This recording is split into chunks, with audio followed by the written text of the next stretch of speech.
Oh, yeah. It's time for the late night boxing talks. You ready to talk to me? Because I'm ready to talk to you.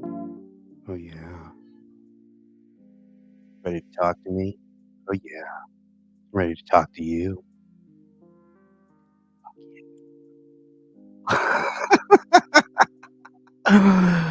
What's goody?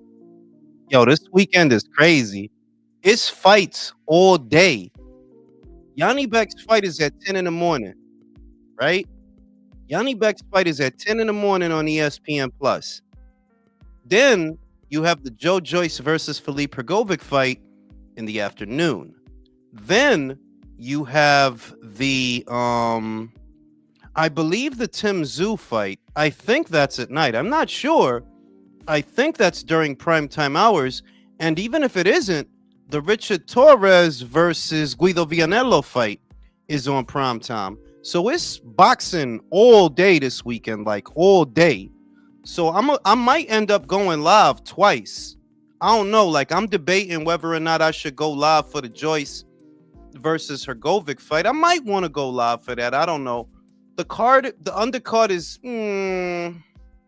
it ain't what they initially wanted. You know what I mean? David Adilier is on there, but Lawrence versus Reactport, that's a wrap for that. So we'll see. You know, I'm definitely gonna go live for the ones at night. I'm definitely gonna go live for Richard Torres versus Guido Vianello. That's an important fight, and that's what we're gonna talk about tonight. We're gonna talk about who do we got winning those fights, and let's get into it, y'all. Let's go.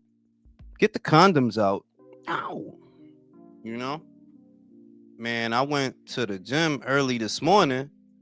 And I was tired, bro. I was just tired. I had to take a nap. That's why I got off to a late start today. But worry not, because the next episode of the relay is actually already done, and I will upload it for your viewing pleasure after this live stream. So you could watch it tonight, or you could save it for tomorrow for your coffee and your bagel, and wake up with Ring IQ, me next to you. And that's weird. I shouldn't have said that. But yeah, man, it's a lot of boxing this weekend. So yeah, what it do, Drew? What's going on? What's going on? What's the topic? Uh, Vianello versus Torres. Tszyu versus Spencer. Hergovic versus Joyce. Oh And yeah, we who got Joyce got that fight. Yep. he got that fight with Hergovic. It was supposed to be Dillian White. I actually had Joe winning a Dillian White fight if it would have went through, but Dillian busted up his thumb and he can't fight. So now he fighting Hergovic. And I don't really know. Because Hergovic is slow, but so is Joe. So is Joe, and maybe Hergovic's motivated coming off that loss. You know what I like about the heavyweights though, Jules, more than any other weight class? They step in late. They don't They give a do. fuck. They do. They do. And if you're a Hergovic, you have to, bro, because where else was you going to get the opportunity to main event? You know, if you Hergovic, you from Croatia, bro. It ain't like it's a big Croatian market for boxing. They do produce a lot of boxers, I think, on the amateur circuit, but in the pro scene, yeah, you don't got much of a choice, bro. You got to scratch and claw your way back to the top, because if you don't, you just going to get stuck on undercards, bro. You know? What you think about it, Virtuoso? Philippe Hergovic, Joe Joyce, who's winning that fight? I agree with that. It's a good A point. very, very I astute got fucking. Juggernaut. I You got got the Juggernaut. you got the Juggernaut, the Jurgens not. Yeah, the Jurgens not. You think he's well? How do you see it going? Uh, you know what? I could see him using that jab a lot more often than not. Because since I don't know, since getting smoked by Zhang, I think he's gonna be a little more cautious. But I think Hergovich, like, he's not a very good, like, he doesn't have defensive awareness at all. Like But he neither takes a does lot of right Joe. hands, bro. Yeah, but neither does Joe, bro. So who do you think has a tendency to get knocked down? I mean, if you get into who's been knocked out more and who's been knocked down more, it's actually Joe. Joe's been knocked down more. Hmm. About 3-4 times more than Philippe Hergovic, who's been knocked down. Well, he didn't really get knocked down by Daniel Dubois. He got knocked out. But he did get knocked down on his ass by Zhilei Zhang when they fought. Remember, he knocked him down. He was the first to knock him down. That one. Zhang. But, I mean. I don't know, bro. Like, it's a good fight. I like that. I don't really know that it's not a clear pick. Because those is the best fights, dog. You don't want to go in and you know what I mean? And you already know what's finna happen. I actually don't know what's about to happen. For all I know, Joyce punch resistance is gone. Leo, what the fuck? Joe Joyce. You think it's 50-50? Kind of. I mean, like, Joe is slow. Joe is very slow. But so is Hergovic. Joe has been knocked out. But so has Hergovic. Who's been out the ring longer? I think Hergovic. Joe just fought a dude, but Joyce. it wasn't Right, shit. dude. So you gonna go with Joyce? Yep. No, I got Hergovic. But wait a minute, Drew. Joyce is older. Yeah. Joyce is older, and he has more miles on the odometer. Like, bro, you lost to Derek Chisora. Exactly. I'm gonna go with the guy that lost to the better guy. Jules, like, what does that have to do with it? You gotta stop calling us from the space station, bro. You calling from the space station. I'm an astronaut. What can I do, man? All right. Let me go to Leo, because Leo is halfway around the world in the southern hemisphere, and somehow he has a better signal than fucking Virtuoso. Shout out to the Bronx. Heimdall, bitch. Heimdall. Listen, Joe Joyce, Philippe Hergovic, what do you think? At this point, I'm gonna go with Philip. You think Philippe is gonna do it this weekend? Yeah, because Joe is too easy to punch, and say whatever you want about Philippe Hergovic, but that guy is well schooled. I don't think his punching power is what people made out to be a couple of months ago. Yeah, but I think he has the necessary ingredients. This fucking cat. Put the cat on the fucking camera, Leo. Put the fucking cat on the fucking camera. No, fuck that. Oh, fuck it. No, but I think he's, from a technical perspective, he's a better boxer. I think he's gonna pile up the damage, and he's probably gonna win a point decision. Is this the end of Joe Joyce? I think so. Shit. Jason, what do you think? I'm with the majority here. I think Philip wins it. I don't like Hergovic. I think I actually hate him. But he has a lot of hair. He does have too much hair. That's true. Like way too much hair. It's like a Brillo pad. Hair. But Joyce is shot. Joyce is shot. Like, if you're getting outworked by Derek Chisora, nah, man. That is true. He didn't just get beat. He got outworked. You know, it's like Derek was not fighting a fight that is supposed to be difficult for Joe. Derek is gonna throw. You're gonna throw. So if you got anything left, you should be able to get him out of there. And he didn't. I just gotta say, I don't forgive everybody that called Joey Joyce fucking George Foreman 2.0 of this era. So I want him to lose.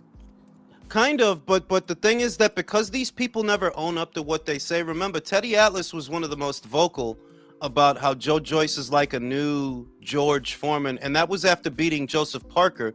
But you didn't give Anthony that credit for beating Joseph Parker. Now, I understand that the fashion was different, but still, if beating Joseph Parker makes you George Foreman, Anthony should have been Ali, I guess, when he did it. I guess. You know what I'm saying? Shout out to Napoli. Did you see Masamuchi Yabuki's fight last weekend? Yeah, I seen that. Against Angel Ayala. Yabuki has been on a good run lately. Outside looking, yes. And there may be a unification match between him and Kenshiro Taraji.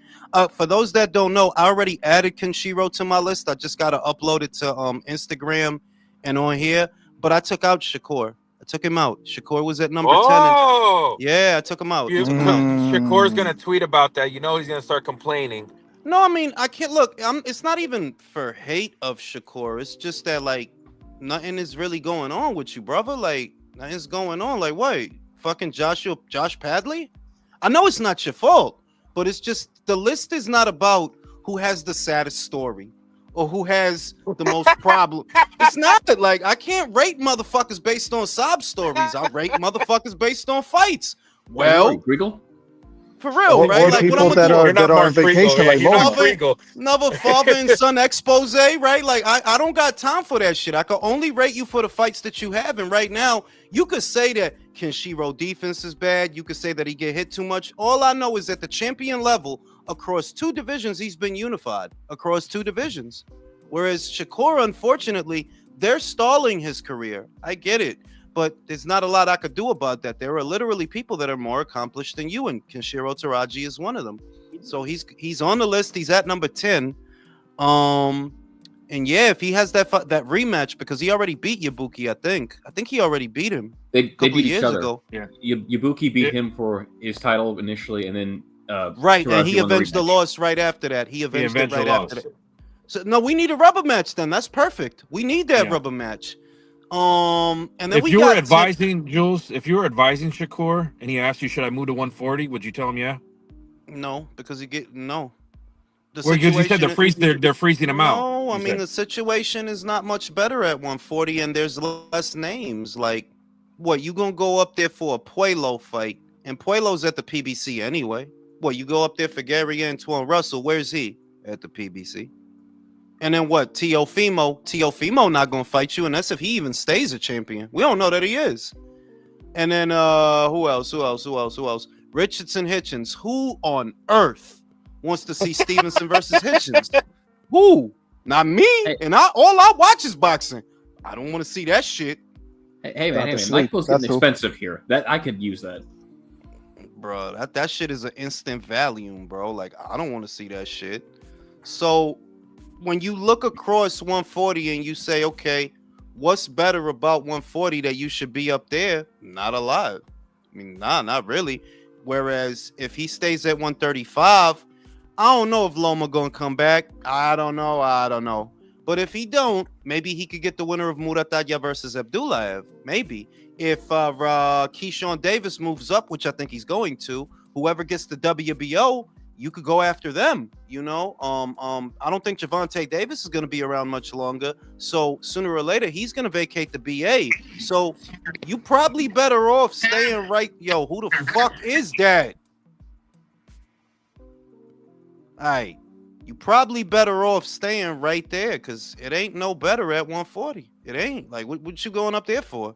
Ain't nothing up there that ain't at 135, you know?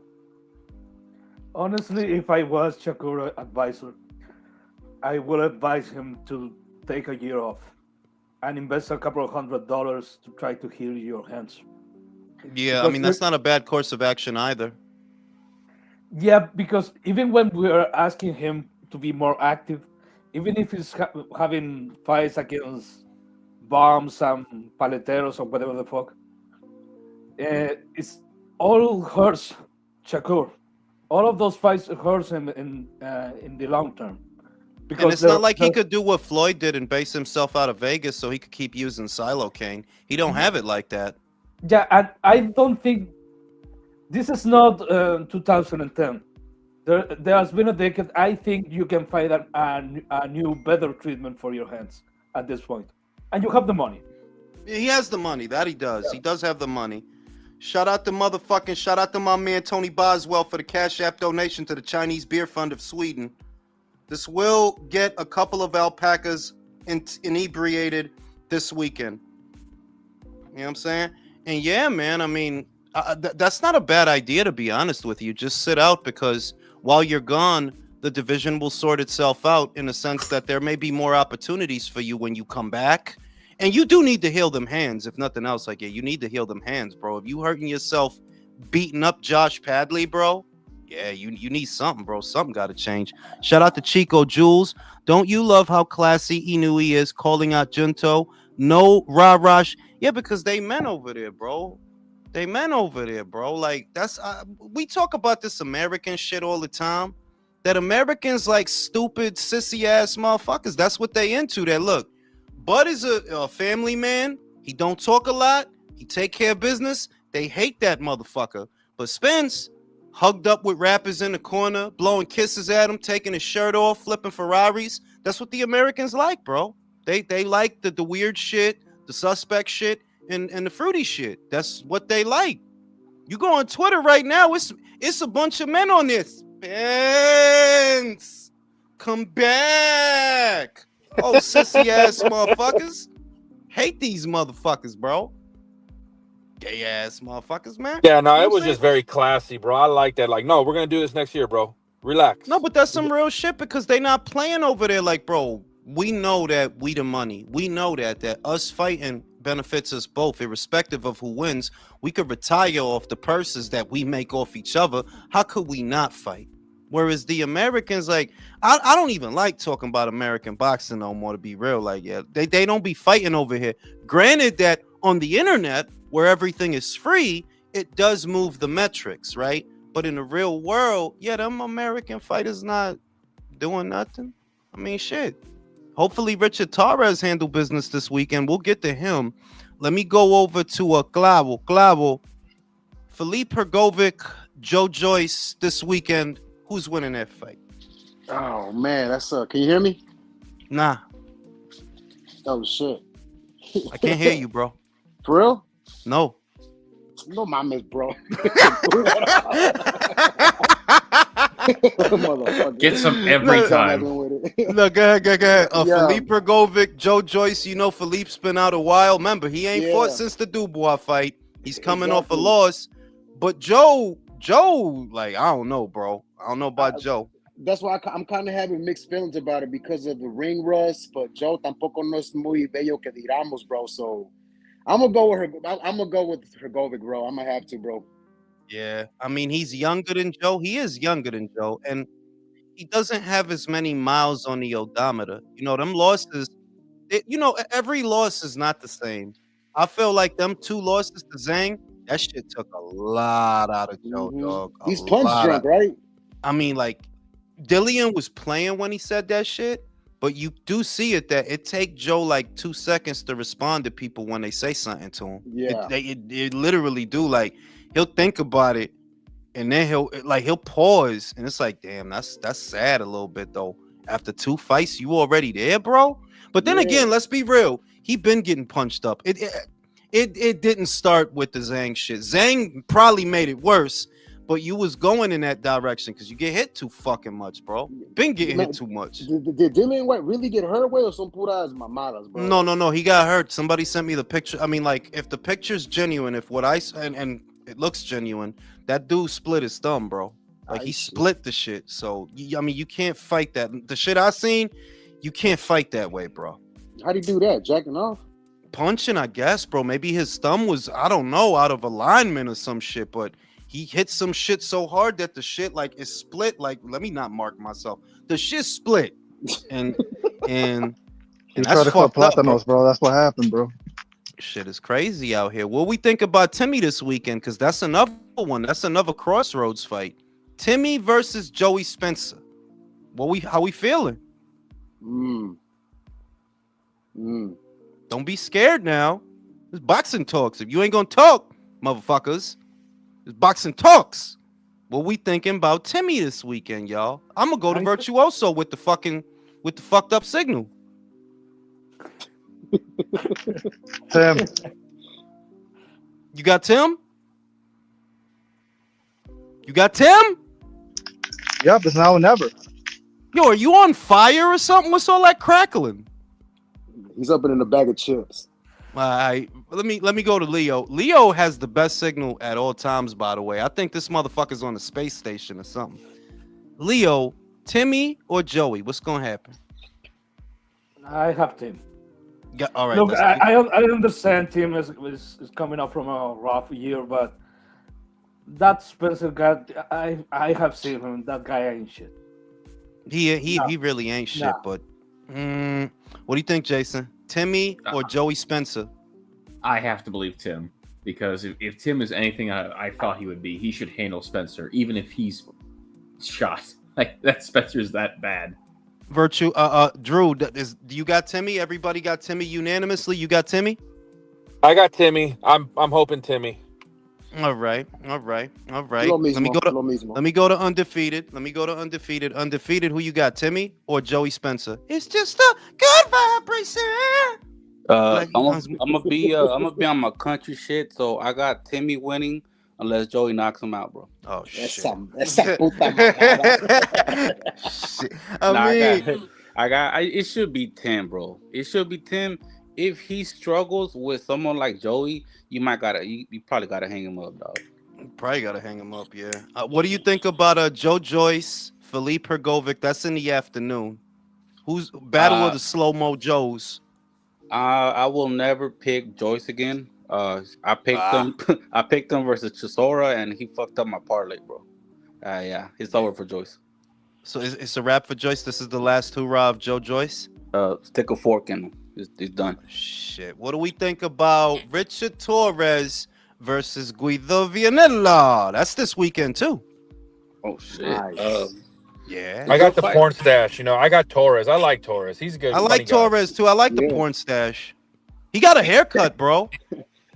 Pinches mamadas, Jules. No So he did, bro. Like they styling him now. Like he got a fade and all that. I was like, wow, they doing it, bro. They getting ready. Like it's about to be the Torres era. Let me go to Virtuoso, who just tapped in from the Bronx, staircase in the Bronx. Virtuoso, Richard Torres, Guido Vanello. I got Richard Torres by knockout.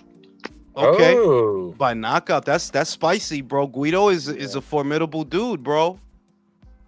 Formidable. Like he's some of them, one or two of them fights he didn't really lose, but undefeated. Guido Vanello, Richard Torres. That is a good fight, and it's a good test for Torres. So I'm gonna go Torres decision. Torres decision. Virtuoso's got him by way of knockout. Drew, you got him by way of knockout? Nah, I got him by decision. Okay, let me go to Leo. Leo, Torres, Vanello. I have Torres, but controversial. Oh, you think it's gonna be a robbery? Think it's gonna be a No, robbery? not necessarily a robbery, but I think it's gonna be too close, and people are gonna start saying Guido won and that shit. But I think Torres is gonna get the decision. I don't think he's gonna knock him out. Jason, what do you think? I got Guido. I'm not sold on Richard Torres. Wow. Clavo, you got Guido or you got Richard? Nah, como que Torres enseña more promise, bro. I think he gets a decisión unánime, bro. Okay. So most of the panel has Torres. Now, looking at this past weekend's fight, that William won. I don't know. Like, I think people are crazy. But what did y'all think about William and how he looked on Saturday? William Zapeda, Teofimo 2, Cancun. One of the judges had it a draw. I still don't understand that, but whatever. But what did y'all think about how he looked? Can I be honest? I think he didn't take peds for this fight. I think he took more, Drew. Do you see how many punches he threw? In the first half, Julius. In the first half. True. You think he took ped? Nah. Yeah, but what y'all, wait a minute. What y'all forgetting is the first fight was only 10 rounds. The second fight was 12. Oh, you see? Yeah. So I mean, he did gas out. Like we could see that, but like what, in the 12th, in the 11th? Well, they didn't fight for 12 rounds before. What'd you think, Leo? What did you fucking think, man? Stop being fucking quiet. It's boxing talks. Fucking shit, bro. No, I think it was a good performance. I think it was a good performance, but you were so preoccupied to making a statement that you blew all your load, boss. In the first he half. blew his whole load, Leo? Yeah. Dang, bro. Ya vas a No. empezar. Was it thick or creamy? It's clumpy. No, it was under the kind of thing. Y'all motherfuckers. Hey, I mean, we've all blown the load in the first round. Let's be honest. Oh my god. Look, Y'all motherfuckers. It's clumpy, bro. You said it. You thought that the first and the second part were kind of the same. I do not agree. I think Zapeda was trying to make it more decisive, and he was beating the shit out of Devin Farmer the first half. But after the first half, he really slowed down. He was still connecting He punches. slowed down. No, look. Did he slow down? Yes, but I don't really think you could give Tevin. I don't know how the judges wanted him because it was only one. But I don't know how that could have. I just don't know how that could have been a draw. I don't know. Like how, bro? When the fuck were you winning the fight, Tevin? When? I can't find 6 rounds to give Tevin Farmer, bro. What? When? In Mexico, out of all places. Not even because they're in Cancun, bro. You spent that whole fight on the ropes. The whole fight. And not only did you spend the whole fight on the ropes, just show me, when was Tevin Farmer outlanding Zapeda? When? When did that happen? It didn't. That's exactly why we didn't need this rematch. I'll be honest, bro. Towards the last rounds, Zapeda was getting caught flush, and his yes, head in the kept 12th, popping. I'm not disagreeing. In the 12th, but you know that even in the 12th, he outlanded Tevin Farmer.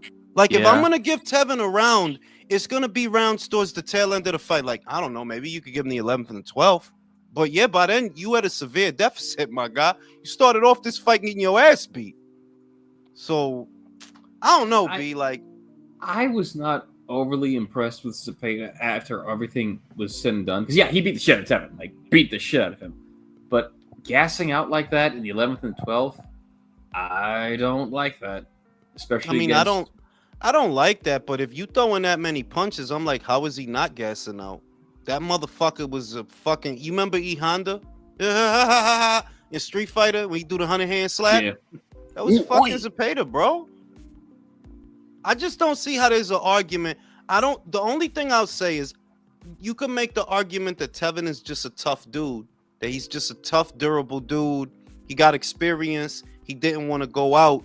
I look at it like that because, like I keep saying, you can't say he don't got power if he knocked out Cabrera in 3 rounds. 3 rounds, Cabrera was it. Finito.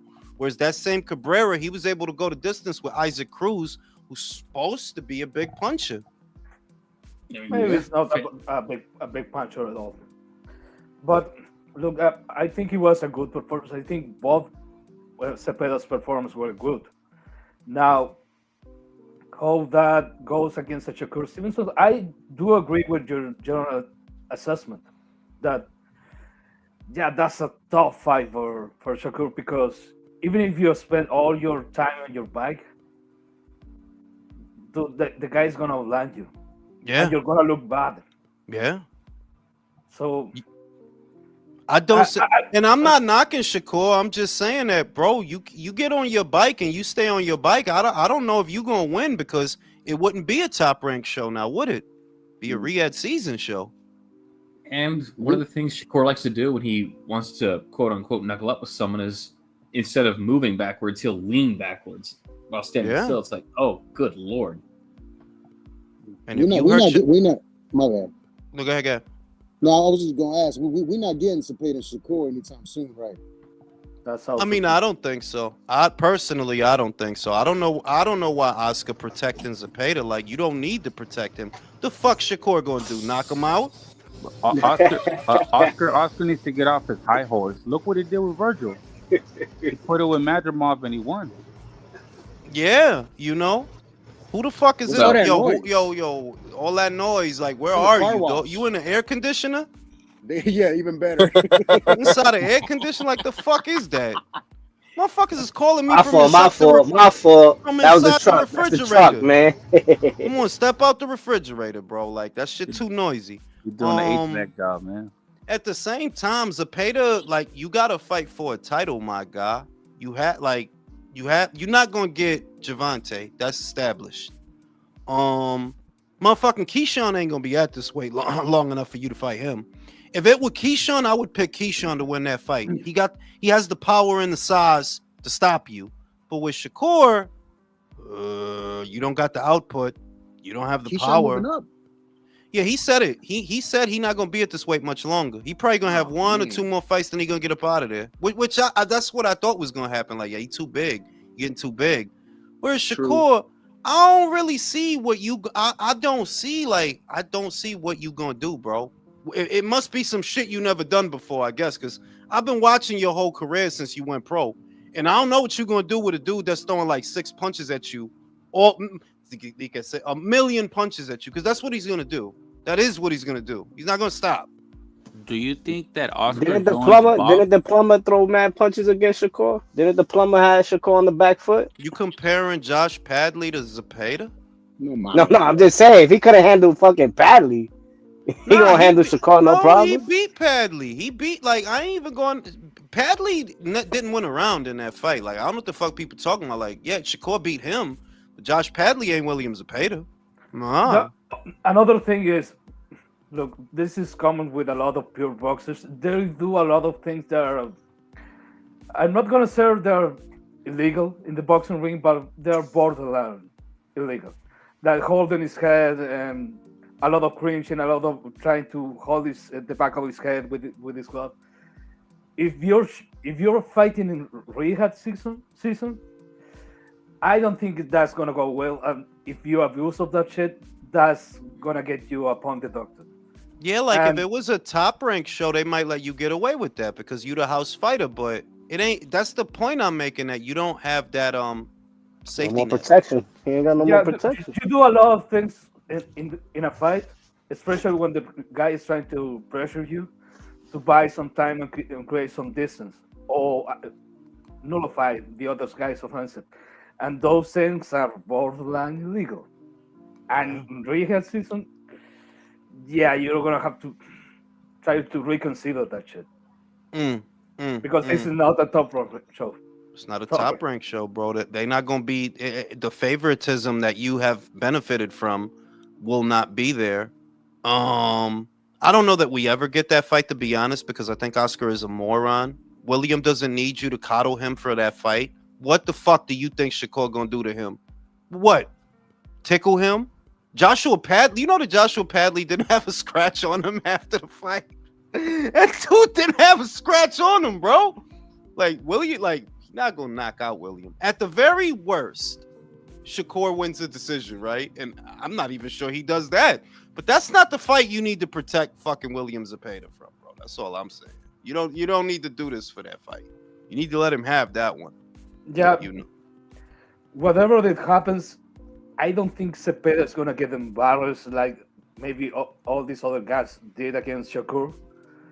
And that's gonna be enough. We were talking about his marquee value because you can run away and say that Shakur robbed you, and people might believe you depending on your performance. Yeah, because it's not going to be like the Edwin De Los Santos fight or the Nicotila fight. Boxer punchers, the reason they lose to guys like Shakur is because they waste a half a millisecond loading up a punch. You looking for a single punch to do him. That's not what William does. William not looking to do you with a single punch. He's just going to keep punching, dog. Upstairs, downstairs. He's going to keep punching, keep cutting off the ring. And that's what makes him a more dangerous fight than those guys were. Maybe they both have more power than William, but this guy's work rate, that's what makes him dangerous. They're like, yo, Shakur, I don't really know what you're going to do, bro. I don't really know. You going to knock him out?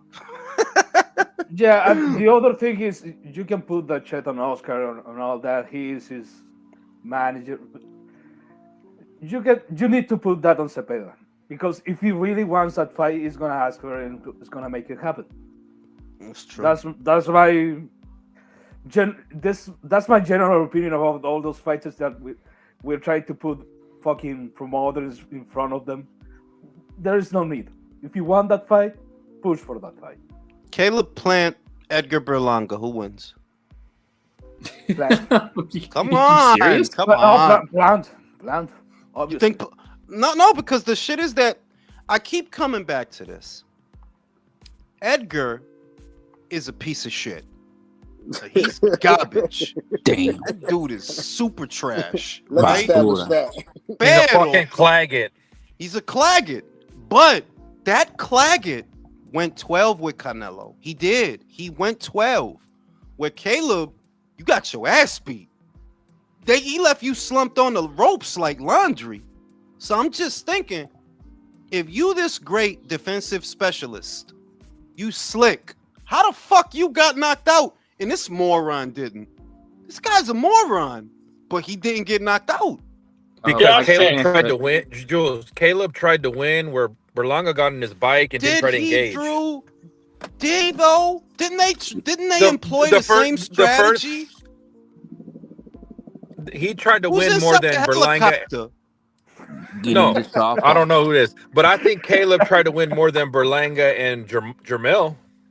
I'm just saying that you catching shots on a fadeaway, because when you moving lateral from the opponent, that's a fadeaway. You moving back to take something off the punch. That's the same shit Edgar did. That's the same But shit. you said Edgar didn't get knocked out. Well, he was 205 pounds. Yeah, Bro. yeah. I was about to say that he was heavier. Yeah. So you think that's what kept him in the fight? That he was a fat boy on the night? Yeah. Another thing. I mean, that's That another probably thing. carried him.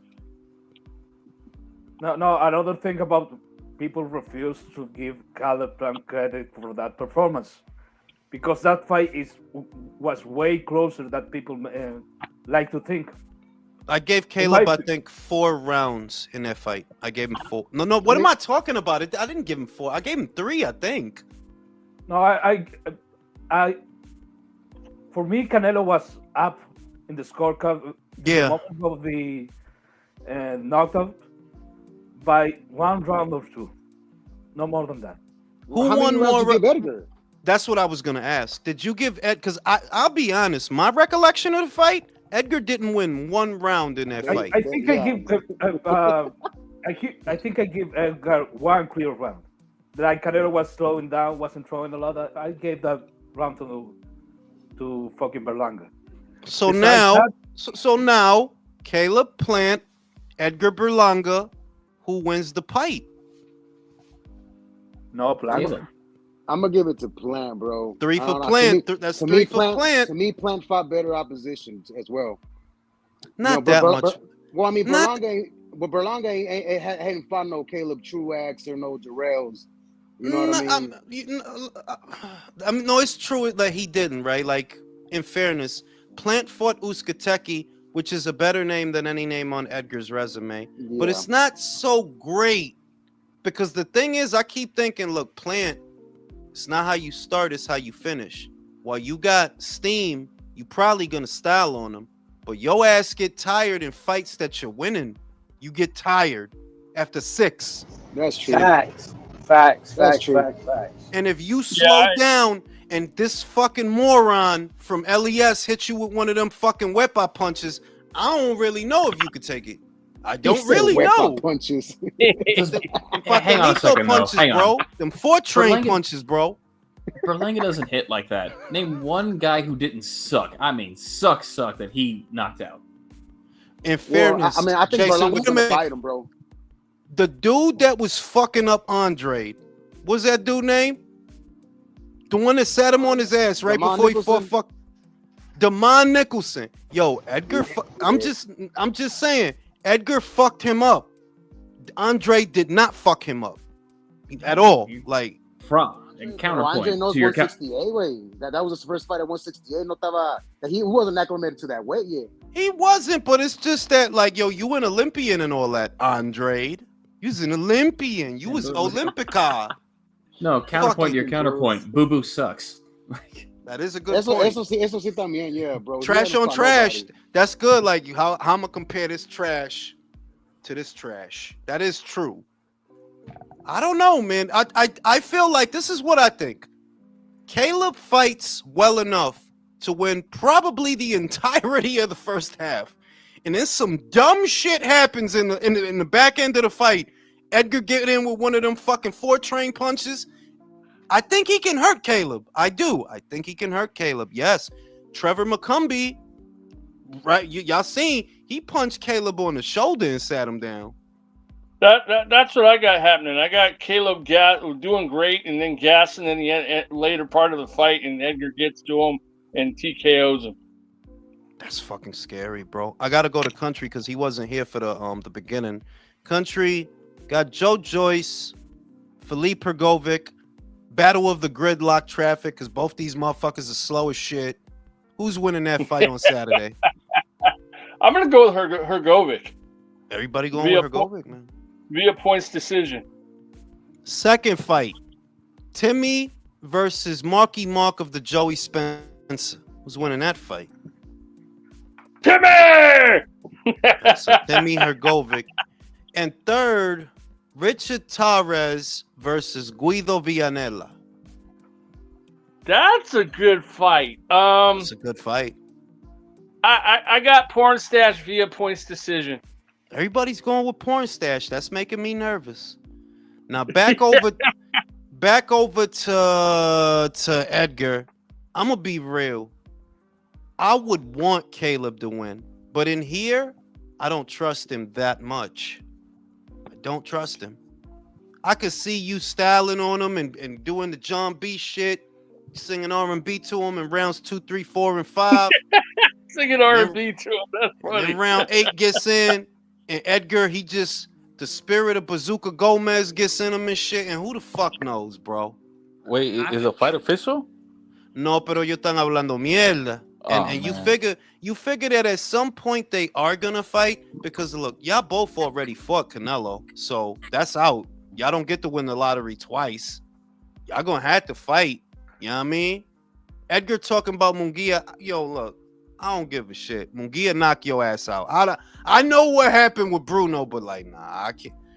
As a Mexican who's not Mexican, bro, if Jaime lose that fight, yo, I can't. Yo, you can't be Mexican anymore, Jaime. He's Salvadorian.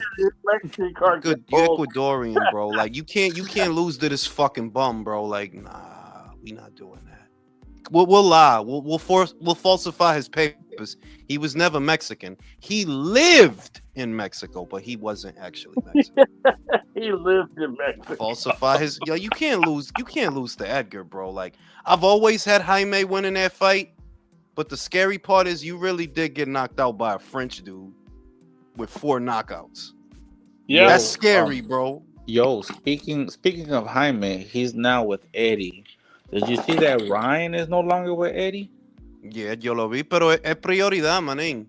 You mean? got 4 guys, ¿verdad? Peleando el mismo fin de semana. Pero 2 of them are in New York and 2 of them is in Saudi. El más importante, Canelo, is in Saudi. It's not hard to see why he made that decision, bro. Jaime's gonna be in Saudi, y Canelo va a estar in Saudi. So I'm in Saudi. I can't get all 4 of y'all ready. Fucking Ryan went back to Derek. Good luck. You know what I think? I think Eddie Reynoso, he talked like 2 minutes with Ryan Garcia, and he thought to himself, I'm not training this fucking guy. This fucking idiot, right? Lo va a mandar a la verga. Pero y Teofimo también. Otro a la verga. Yeah, but Teo was sucking a lot of dick, bro. For like weeks, he was sucking a lot of dick, bro. You ask a casual, they think he was Mexican and shit. For real, like he's showing up at Canelo's quinceañeras and shit. He's at the car wash with him. Canelo goes to Publix. Teofimo's in L6. Canelo, oh shit, bro. Shit. Teo was even playing the tuba at one of them quinceañeras, man. So I'm trying to say that, like, wherever you didn't notice that wherever Canelo went, he was showing up to Canelo's press conferences, bro. With all his belts and shit. Trying to play Canelo's theme song on the clarinets or whatever those things are called. Just go cut. For real. So you sucked all that dick so that you wouldn't. Wow, that's fucked up, bro. And God, I hope he loses. That would be amazing. That would be amazing if he loses. Not happening. Still getting a knockout. Come on, he couldn't knock out Claggett. How you gonna knock out Barbosia? You can knock out Claggett. Claggett is a domestic club level Canadian fighter that stood in front of you all night. Barbosia couldn't knock him out. Couldn't knock him out. He couldn't keep Claggett off of him. Claggett was all up in 36 minutes. Claggett was all in his Claggett, bro. Yeah, it was all in his guts, bro, and his small intestine, bro. And until left marked up from that fight. Yeah, look at his face after that fight, man. He was all pieced up. So there were no changes to Teofimo's corner then going into this thing. We're gonna get Claggett Teofimo basically. Yep. Oh man. I ain't mad at that. Maybe with a stronger delusion. I ain't mad at that. I'm not mad at that at all. But who the fuck Mike is doing all that? I don't know. Is that mine? That shit going crazy. But now let me know if it's mine. I don't think it's yours because I'm talking right now and nothing is happening. Like I don't hear no background type shit. Okay. Oh, okay. But yeah, man, I don't know. You know, I said it on plenty of occasions. I don't actually know if Teofimo's gonna win that fight. Your ace in the hole was working with Eddie so that he could teach you how to cut off the ring the way Canelo cuts off the ring, how to catch and shoot the way Canelo catches and shoots. That was your ace in the hole. But now, without none of that, I don't know what you're gonna do, bro. Lose. That'd be amazing, bro. That'd be amazing.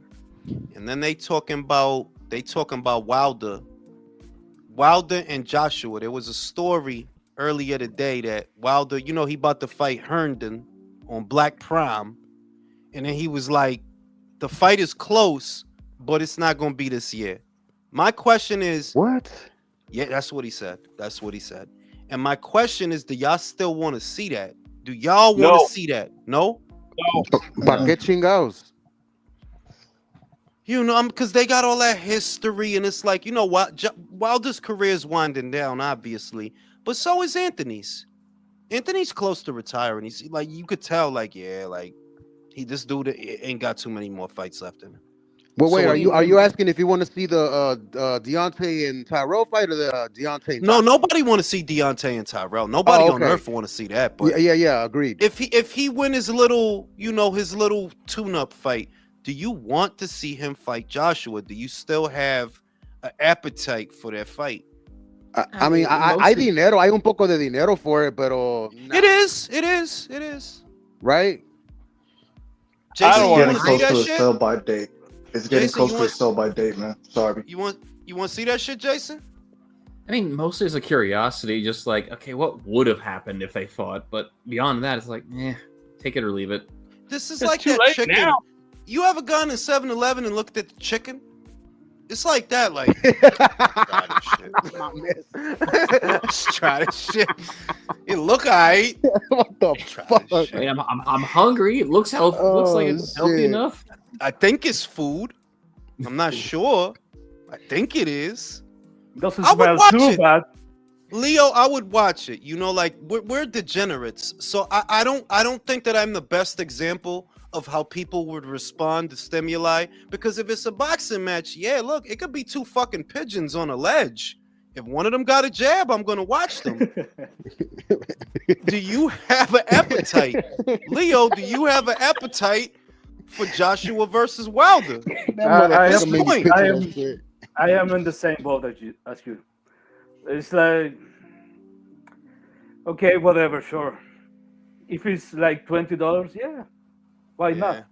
But I'm not fucking tremble with excitement, Julius, to the prospect of fucking Wilder and Joshua. That shit passed. The thing that makes it exciting is, God forbid that Wilder wins. The LDBC gonna come back, like the Anunnaki, like the Anunnaki. They come back. Bro. We told y'all. And Joshua's not like, I'm a fan. I've been a big fan of Anthony Joshua, but dog, you wasn't supposed to lose to Daniel, bro. You wasn't. That was supposed to be one of the easy ones. I mean, they both do. They both do need a comeback fight. I'll give them that. They do, but it's like, Wilder, like, we could see where you at, dog. You fighting Tyrell Herndon, bro. So, like, that's self-explanatory. Like, yeah, you done. I mean, who do you expect to make a comeback, Joshua or Deontay? Honestly, the rumor I heard is that Anthony is about to fight Joseph Parker. I'm not playing. That's what I heard. Shit, he might lose that fight. Maybe. What if he doesn't undefeated? What about Chisora? Chisora wants to fight Daniel. He said he wants the Daniel Dubois fight. Remember, he's Daniel's IBF mandatory, and it got ordered. Oh shit! You see? And he's his last fight. Yeah, and he's pushing for it. He's saying, he actually wants it. I don't see Joshua winning that fight, bro. You don't see him beating Joseph Parker? No, Joseph, man, that motherfucker. He finally is showing out his what is it, Maori? Yeah, he is though. He is, and he's selling drugs, bro. Like, you gotta sell fucking drugs. But I don't trust a guy that. I don't trust a guy. What are you talking about? I don't trust a guy who don't sell drugs. I don't, bro. Like, nah. I don't know what the fuck you up to, bro. I don't know what the fuck you were doing. Like, I don't know. You probably shooting arrows at cats or some weird shit. Whereas you sell a little bit of coke. Yeah, it's all right. And could you know trust that's him. what they said about him, that he was moving coke in New Zealand for Zenial Kinahan. They said. Shout out to motherfucking Frank. If David Morrell and Samson Lukowicz had a conversation, what would it sound like? Bruh. Yo soy de la isla. Yo soy de la isla. Miami. Mi gente. You know what I'm saying? Fucking Samson, bro. God, I'm so sick of that. I don't know. Let's not, because the Mirage is gonna crawl from the outside of a dildo, and then He's already in the chat talking, bro. Oh God, yeah. See, like that motherfucker is never. Speak his far name and he behind. appears. Oh no, Bro, we were just cooking him on IBFP, bro, like an hour ago, bro. Now he's back over here. He's gonna crawl from the outside of He some followed fucking. you. That's what happened, man. Some kind of dildo. I brought him over here. David Benavidez. What about David Benavidez? He was getting You know what I'm cooked on IBFP earlier, bro, for real. Nah, but now he found a brand new love for Crawford, bro. I ain't never heard him like talk so much about Crawford like this. Not because he wants Crawford to beat Canelo. That's exactly. What that is. That's exactly what I told him.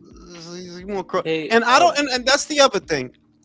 That's why I like that fight, because I genuinely don't know what's gonna happen. I literally I don't know. Like I feel my brain is telling me Canelo is the logical choice, bro, because he's active, he's fighting, he's younger, he's bigger.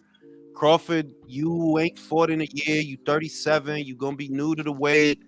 You gonna try to play keep away all night, and it's like I don't even know if that strategy gonna work, because you understand that Caleb was playing keep away, Edgar was playing keep away, Jermel was playing keep away. And he found them. And they're all bigger than you. All of them. They may not be better than you though. I don't think any of them box on his level, but they are bigger, dog. And Canelo found them. He found them. Yeah, them tires ain't got that much. Is Crawford mentally prepared to hit that canvas? I think if we talking about mentality, right? I always get us to Crawford. If we talking about mentality, yeah, I think he here for this. He is for real. Like that dude got shot and drove himself to the hospital. Yeah, I think he's all right. He ain't like what I'm gonna be scared for, bro. I'm about to make wild money whether I win or lose. So I'm gonna try. I'm gonna go in there and I'm gonna try. It's just, is it gonna work? I don't know. I'm just like I don't think he go out in his field. 36 minutes. No, because the thing is, whether you engage or you disengage and play keep away, if you engage, you're probably gonna get knocked out. Because the way these dudes been surviving, if you look at the dudes that survived Canelo, a lot of them, with the exception of Munguia, because I ain't gonna lie, Munguia fought. But the way that Edgar survived, Jermel survived, y'all was running. Y'all ran for 36 minutes. That's how y'all heard the final bell. By not fighting. They're trying to protect their lunch money, man. Yeah. And you smaller than them, like, come on, Crawford ain't as big as Berlanga. Like, that's a big moron. Mm-hmm. That's a lot of stupid, bro. 200, like 201 pounds of I'm retarded. He still, I got Berlanga knocking out Plant in the 9th round, 10th round. Why you ain't say nothing? I asked. Hey, I was in the refrigerator. You didn't want to hear the noise. Listen. Like I said, when it comes to that fight, I like Caleb, man. I'm happy for him. Yo, he got a good-looking wife and shit. He keep getting her pregnant. That's what I knew you was gonna say that shit, bro. What I would do, bro, like, yeah, you got to get pregnant again today. You know what I'm saying? I respect him. Like, I like that dude, but that don't mean you gonna win the fight. You'll be good for 6 rounds. You don't think Munguia steals that fight from Plant with a knock? If he comes back and knocks out the French nigga, you don't think he gets that fight with Berlanga? He going. I have Munguia winning the fight, the Sriracha fight, the Ceviche. But the shit is, who's gonna put up the money for the Berlanga fight? Not to say that nobody will, but because Berlanga is a free agent, right? Mm-hmm. We know that Munguia is aligned with Top Rank. Edgar not going over there, bro. He's not going over there, right? Yeah, I doubt that. Yeah. So, who's gonna pay for Munguia versus Berlanga? Who puts? We not saying that nobody would. If he go to Matchroom, then we could say, okay, Matchroom will put the money up. I think you said something about this earlier or another live. But if I would have Berlanga re-sign with Eddie. He did right by you, got you the fucking fight. You made the most money with Eddie. It just makes sense. Sign with Eddie Eddie has a good fucking business relationship with Jake Paul, MVP Promotions. If they could throw Munguia and Berlanga on the fucking undercard on a Netflix event, I think that would be Yeah. fucking huge. And that's the way that I see it. That now, if you talking about Netflix, oh yeah, then it definitely happens. If it's Netflix, yeah, and it'll be huge. Yeah, because I could see the Mexicans and the Puerto Ricans all at home Mexico, watching Puerto that Rico. fight on Netflix. everybody gonna get in a fist fight that weekend except for me because I'm Dominican, so I don't gotta fight shit. I'm gonna cut some hair, might cut some hair, but I ain't gonna fight nobody. All the Puerto Ricans, all the Mexicans, they all gonna. Yo, it's gonna be crazy. It's gonna be Coronas in the air, Modelo's in the air. It's gonna be fucking nuts, bro. That would be dope. I would love to see that. Dope. You know what I'm saying? And if Netflix gets behind it, then I could definitely see it happening. The only reason I'm skeptical about it is, Eddie just said that he expects to keep doing business with Edgar. He said that, and I'm thinking, he said that in an article, and I'm thinking, if it's Eddie and Bob, if they gotta make it amongst themselves, I don't know if it happens. If they gotta make it, if Turkey or Netflix, one of the big ballers, if one of the big ballers want it, then yeah, it'll happen. But if it's just y'all, I don't know if it'll happen. And what about Plant? If Plant can't get a Berlanga fight, who does Plant fight? Who is Caleb gonna fight? Eso es culpa de él porque él todavía está allá. I don't know what the fuck he's still doing over there. Like, what is over there, bro? I want Charlo. Bro, you don't understand that nobody want to see that shit? Hell no. Come on, watch Like, that shit. that's a fucking undercard fight. Like, yeah, if you put it on the undercard of some bigger shit, then yeah, I would watch it. But I'm gonna tell you now, Caleb, I fuck with you, you know? And I like that you keep getting Jordan pregnant. Because I respect that shit. That's what I would do. Paulie hit it right on the head, bro. That slap heard around the world 2 years ago. Yeah, it sells. Not right now. No. Not right now. Not for $80 undefeated. Could you imagine? Yeah, let me pay $80 to see this drug addict fight this guy. Like, nah, what the fuck we doing? I mean, I already saw. Wait, you think Caleb Plant and Doodle Andre? You think Caleb Plant, Demetrius Andre? I mean, the shit is, if you No, look, my those. Ponlo así. The fact of the matter is, Charlo versus Plant is not horrible. It's horrible as a pay-per-view. That's what it's like. Yeah, you can't put that on for $80. Andre is the same shit. They're like, if you told me it was on an undercard, I'm like, okay, I'll fuck with it. On an undercard, I'm not gonna give y'all $80 for that shit, bro. I should not be like Benavidez is lucky that I pay $80 for that bum ass fight. You real fucking lucky, bro. And I'm not doing that dumb shit. Like, really, I'm paying $80 for Andre. What the fuck is wrong with my life? So who can Caleb fight? Who can PBC secure for Plant? Pacheco. Pacheco's not. I don't think they fight. PBC they only do their own events. Pacheco will beat the shit out of him. To be honest with you, I see Pacheco. Yeah, I see Pacheco knocking his ass out. That's what I see. No, I need that Pacheco Macumbi to actually happen. I like. De verdad, a mí me encanta esa pelea. It's a good little fight for a Saturday. It's like it's a good fight. Bro, like I said, let Macumbi come in with his red MAGA hat and Pacheco with a Mexican flag, bro. It's gonna do numbers. No, también that's a way for Pacheco to endear himself to the fans, porque este tipo tenía que pasar mal tiempo peleando con Macumbi. Whereas if Pacheco hit him with one of them fucking East LA punches, right? One of them Dr. Martin Luther King Hospital punches. El putazo punch. El putazo of all putazos, bro. The Quetzalcoatl punch. It's a fucking rap, bro. Fucking rap, bro. Like instant lightning. Be fucking crazy. And I fuck with Pacheco, by the way. I don't know what the fuck people was talking about the Steven Nelson fight. I thought they both did their thing. Like I don't think nobody looked bad in that fight. I thought they both did their thing. Is what I thought. I picked them to beat most, if not all of y'all. Yeah, I would pick Steven Nelson to beat fucking Mobili. Yeah. I wouldn't mind Berlanga versus Nelson. That's a good fight. Él no quiere pelear con ese tipo. He's been avoiding that fucking fight since they were on Top Rank, bro. Top Rank wanted that. He don't. Edgar is. That's why I don't like him. Like, yo, who you gonna fight, dog? No wonder. He don't want to fight nobody that's got a chance to beat him. Yeah, but everybody has a chance, so he shouldn't fight. Don't fight shit then, bro. Just ride the train. Just ride the train, bro. Because like what you gotta going to sign a deal. I mean, like he got to sign a deal, but even with that, it's like, put it this way: should you? I like Berlanga versus Plant as a fight, but my heart, that's not a pay-per-view. It should not be. It should not be. No, it should not. It's a good fight. Is it a pay-per-view if Berlanga and Munguia step in the ring and Berlanga gets a win over Munguia?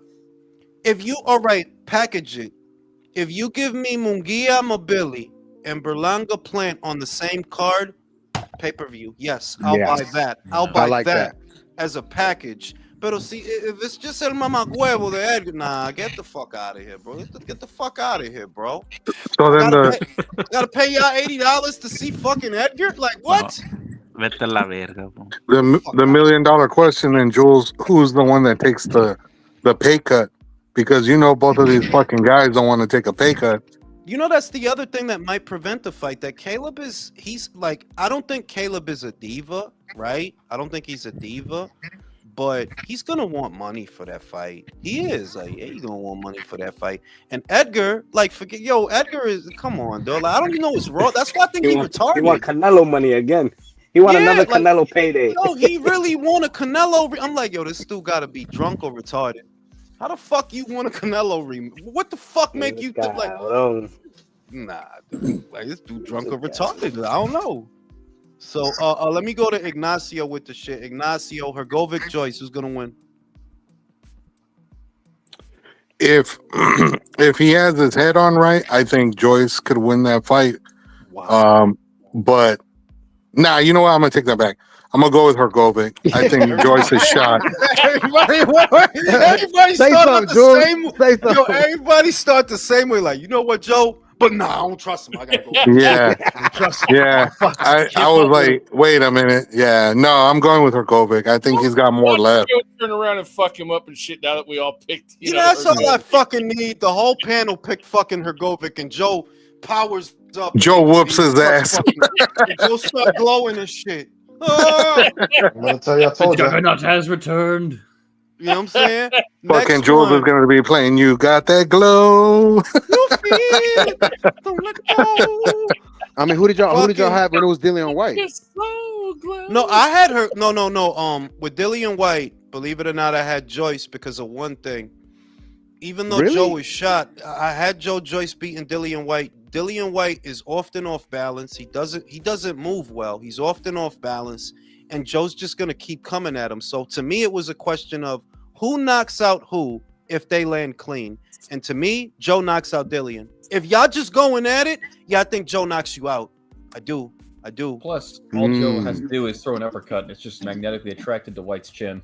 I told motherfuckers Joe could be on the roof and throw the uppercut, and it'll still land on Dillian. Dillian could be downstairs in the parking lot. That dude is an uppercut magnet.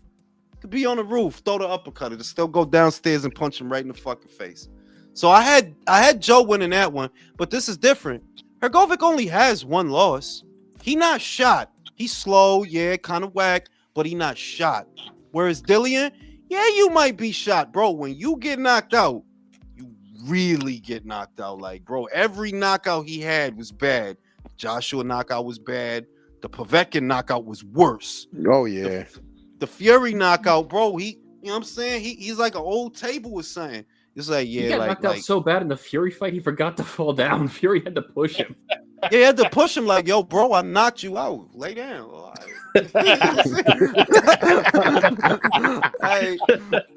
ASVP said exactly what I've been asking. Bud versus Canelo. There's no telling. And I need that because I need fights like that. Like we all do, like where we don't know what's going to happen. That's what makes it good. Cervecero said Plant is invited to the carne asada. Yeah, bro. Shout out to Caleb, bro. You know what I'm saying? He's a good dude. And Edgar mad that he sent him a contract. It's like, you not trying to fight. You are not trying to fight. As Coach Malachi says, he's a slick black fighter. Slick black fighter, bro. White chocolate. He's the fourth member of 112. Y'all remember 112? The R&B group? fifth Fourth member, member? Jules. There was 4 in the actual group. I'm fucking old, bro. I'm fucking old. I forget things, bro. I do forget things. We got Timmy Ignacio. Timmy, you think Timmy's gonna make it through? Yeah, only because old Joseph Spencer is doo-doo, in my opinion. He's not very good at all. So there's a reason they picked old Joseph Spencer. He's going to clean his clock, and it's going to make Tim look somewhat relevant again. But honestly, I still don't see fucking old Keith taking him on regardless. No, I yo still lo think... dije, Ignacio, yo lo dije, because if Tim looks good in the fight and he gets a good knockout, I don't think Keith is gonna fight him. Mm-mm. He you know he's talking about going back to welter for Ryan, right? Which is stupid. What the fuck? El dinero, manín, el dinero, Yeah. el dinero. Yep. He's telling himself for fucking going to Australia and getting butt fucked by a kangaroo. Might as well go back to welter. What? Might as well. Might as well, bro. Fuck, I look like up here. Man, I am what the 5'7". You know Keith is 5'7". Like you're not built to be at junior middle. The only hope you had with Tim is if he shot. That's the only hope you had if he shot. But if he goes in there and he look alright, yeah, you not beating him. I don't see you beating him. But we'll see, because Tim might be shot. I don't dismiss that possibility. The way you got fucked up, bro, that's not normal to get fucked up. Like, you got fucked up bad, like real bad. And I don't know, that could change you. Maybe you That could, but it wasn't a... Bro, he was never in the fight, ¿me entiende? He was never in the fight. But the only thing that might be a redeeming factor, though, Jules, is it was only a 3-round ass kicking. If they had let that fight go on like 7-8 rounds, he might be done. Yeah, but can you pull the trigger with the same confidence and conviction after you got your ass beat like that? Look at Joshua. It took him years to start really pulling the trigger. Don't pull the right. You know that he'll throw the right, but you pull it. Like you're not really trying to really land that. You know what I mean? Like he wasn't trying to commit to it. Yeah, and after you get your, you know, like last year was a fucked up year for Tim. Like, damn, they split your head open with an elbow. This Russian motherfucker's beating your ass. You in Florida, get your ass beat. Ah, man. That motherfucker need to stay in Australia for the next 2 years, bro. Like, for real, yeah. You don't need to be leaving over there. Is that going to be like the Thurman thing was, Jules, where they're going to tape that shit and put it on YouTube? No, you know what? That one is going to be on Amazon, Ignacio. Okay. Ain't that a bitch, though? Tim's fight is on Amazon, but Thurman's shit was on YouTube. That's crazy. He was in Florida getting his ass whooped in front of his daddy for $1. Yo, you know they banned his dad, right? It's good. They don't want him ringside, bro. They don't, and I don't blame them. Like, yeah, keep that motherfucker away. Shit. It's bad luck. You know what I'm saying? Shit, but yeah, man. Like, we gotta. What do you think about Vanello Torres, Ignacio? That's an interesting fight, only because fucking Guido is such a tall, long heavyweight. Oh, but he can move too. He's underrated. Yeah. He's an Olympian. He can move, and he has power. Yeah, and Richard is a short, squat, compact dude. So I mean, it's all going to depend on if Richard can get on the inside and get to work. He has a shot of winning that fight. But if fucking Guido is just pounding him from the outside, he's going to lose that fight. That's a good fight, man. That's a good fight. Fucking Jules, real quick, why did Cabrera fall out against Abdullah? I mean, he probably didn't want to get his ass beat, to be honest. That's what, when I heard that he pulled out, that's what I thought. Like, yeah, you don't want Abdullah fucking you up. He's gonna fuck you up. Come on now. You know what's about to happen. He's about to fuck you up. You know what I'm saying? Shout out to Abdullah. What do we think about Shushu? Is he ever gonna fight for a title at 126? Is he? I don't know. I'm starting to wonder because he's 27 and he looked dry. Yeah, I think he's before this fight that he had on Saturday, yo, he looked dry. His face was sunken in, his eyes were sunken in. It's like, is he ever gonna fight?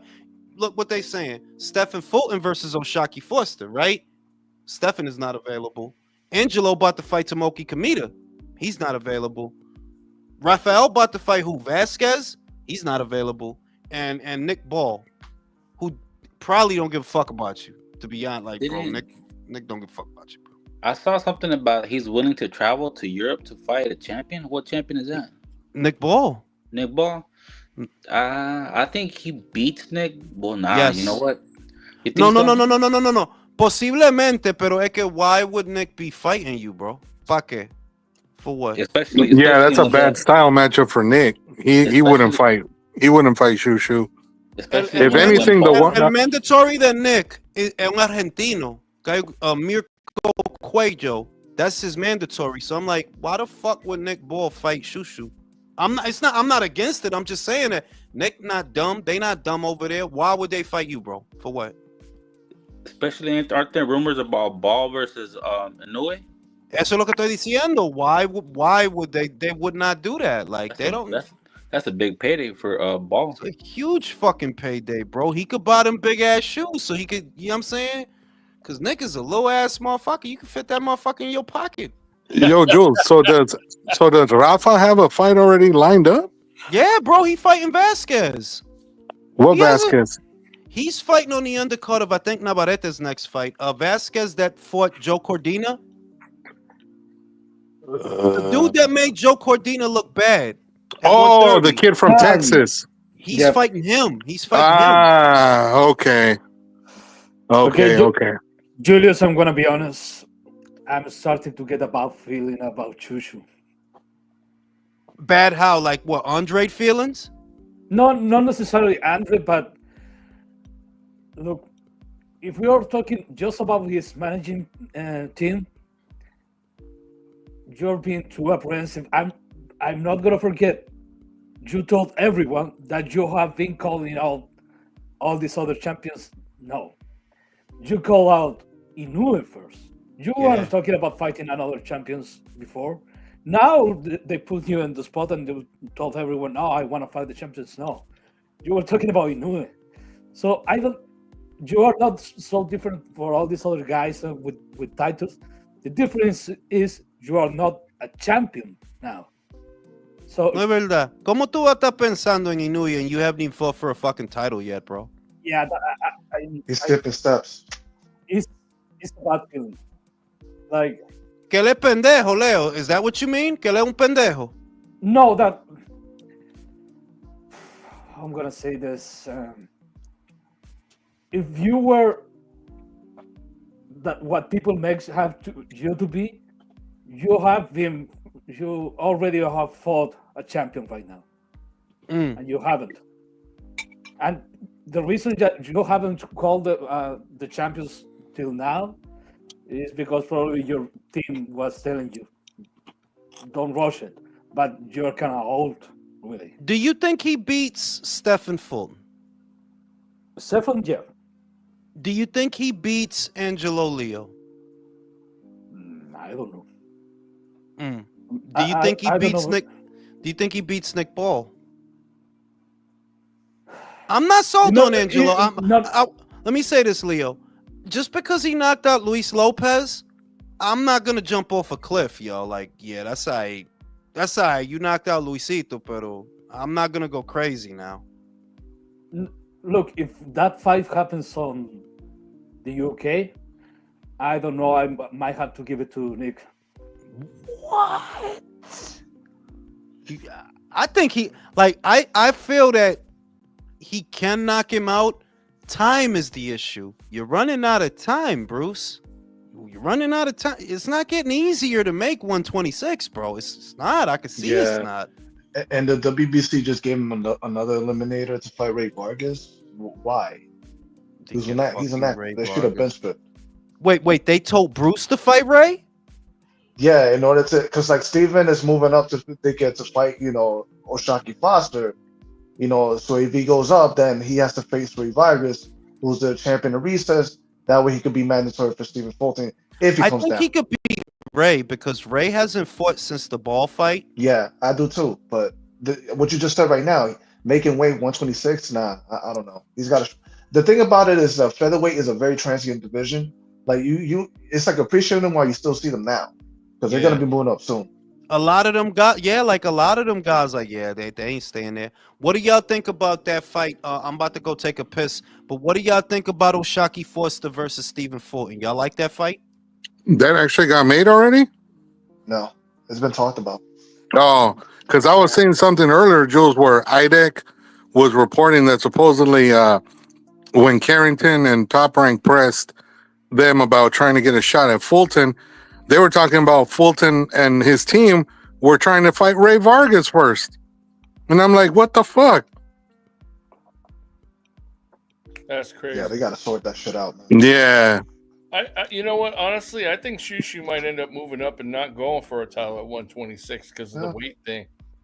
Honestly, if anybody's going to fight him, I think it's going to be Espinoza. He's the most likely of the four to fight him because Vasquez he's a decent little fighter, but I think he beats him easy. And I wouldn't be surprised if they make that fight for sometime in the summer. I could see that happening. We know Shushu is going to try and stay at 126 for as long as he fucking can because he wants to fish for the Inoue fight, like everybody wants to fish for the Inoue fight down there. So, yeah, but to make it more likely, he needs a title. Because Inoue say himself, he doesn't have much in the sport, not really. So he maybe goes there to featherweight to unify, and that's it. I don't know if he's going to defend that belt too many times. I'm not sure Inoue's even. I'm not even sure Inoue's going to unify up there. I think if he beats Nick Ball, that's going to be it for okay, I made my 5th weight class, won a title, then I'm going to fight Junto, then I'm out of here. I think it's going to unify because there's where the money is. If you're talking about, look, Inoue is not old. I understand he's not young anymore, but he's not old. And those are fights that he can actually win. I don't think Inoue cares that much about his undefeated record. So for the money and for the legacy, he's going to roll the dice to try to make it happen. I don't know if he becomes undisputed. What the fuck is that? What in the garage was fucking that? That sounded like a baby. I don't know. I thought that was a door. I thought it was someone making a weird noise with their mouth. But anyway. No, but Inoue is going to try to do it. I don't know if he's going to become undisputed again, but he's going to try to at least unify. I mean, if he does, he's going to the Hall of Fame. He's going to the Hall of Fame anyway. For sure. That would probably cement his legacy. Being a champion in his what, 5th weight class? Being a champion in 5th weight class, that's if he goes unified, then and look, he's making too much fucking money. That's the other thing. 4 or 5 million per fight. So you're gonna just call it a career when in other fights you can make, I don't know, 6, 7. When you're feeling good, when you still feel you have it. Yeah, I think he's gonna try. I don't know if he wins those fights, but you also you have to understand one thing though. In Japan, he'll have other options for a career, for a very well-paying, lucrative career after the fact. Murata is getting well paid. He's a sports analyst or something. So he'll have the money thing doesn't make much sense to me because between what he's making now, what he'll be making, and now they're playing guitar. Yep. What the hell? I'm half convinced this is Jules. I'm half convinced this is Jules doing shit while we can't see him. You're oh, who's doing that? Nah, Jules cannot play guitar. What the fuck are you talking about? Nah, he's not playing guitar. He's playing a little soundbite on his soundboard or whatever. Nah, he's playing the guitar with a smoke in his mouth at the same time. So you guys really think that Inoue is going to stick around for another 3 or 4 years? No, not 3 or 4 years. I think it's going to be maybe a little bit more than 2 years. I think he has 4 or 5 more fights. And at the rate he fights, yeah, he can make those fights in 2 years. See, I think that after the Junto fight, it's it, because that's kind of like the exclamation point. You do it at the Tokyo Dome, they sell out. You'll be making like money off that fight for years. You go into sports broadcasting or comedy or whatever the fuck else you do, because that's what they do over there in Japan, and you make money like that without getting punched in the face. Like there's no reason to stick around. You're already a Hall of Fame fighter. What are you gonna do? Be the greatest fighter Japan has ever seen times 20? Yeah, because the thing is, Inoue had said previously that he wanted to be done at 35. He's about to be 32 next month. So that's literally 3 years. Yeah, at the rate he fights, that's a lot of fights. He can. You think so? That's only at most maybe 7 or 8 fights. That's a lot. No. But this motherfucker's been fighting like 3 times per year for a long time. No, yeah, true. But I mean, let's be honest though, Leo. Has he taken a lot of damage in those fights? He really hasn't. Like most of the guys he's fought, he's been able to whoop their ass and get away relatively unscathed. That's the reason I think he's gonna stay 3 more years. That's the reason I think he's gonna try to unify at featherweight. Yeah, I don't know. To be honest, I don't know if he's gonna do that. I mean, if unless the guys who are all there leave, then I could see him probably doing that. But I can't see him like moving up to 26 and facing the guys that are there as title holders, because none of those guys really make the kind of money that he gets unless they're all willing to go to Japan. And I'm sure a lot of these guys, well, no, I take it back. With the exception of Nick Ball, who the other 3 guys would have to see him in Japan if they want the fight. No, but they're gonna go. The money is there. If you're talking about those weight classes, yeah, Inoue is the money, and if you have to go to Japan, you're gonna go. I think all those guys are willing to travel, with the exception of Nick Ball that is talking nonsense. Like he is the A side. Yeah, he's acting like he's the A side. It's like, man, get out of here. He's bugging out. You gotta go to Salty, bro.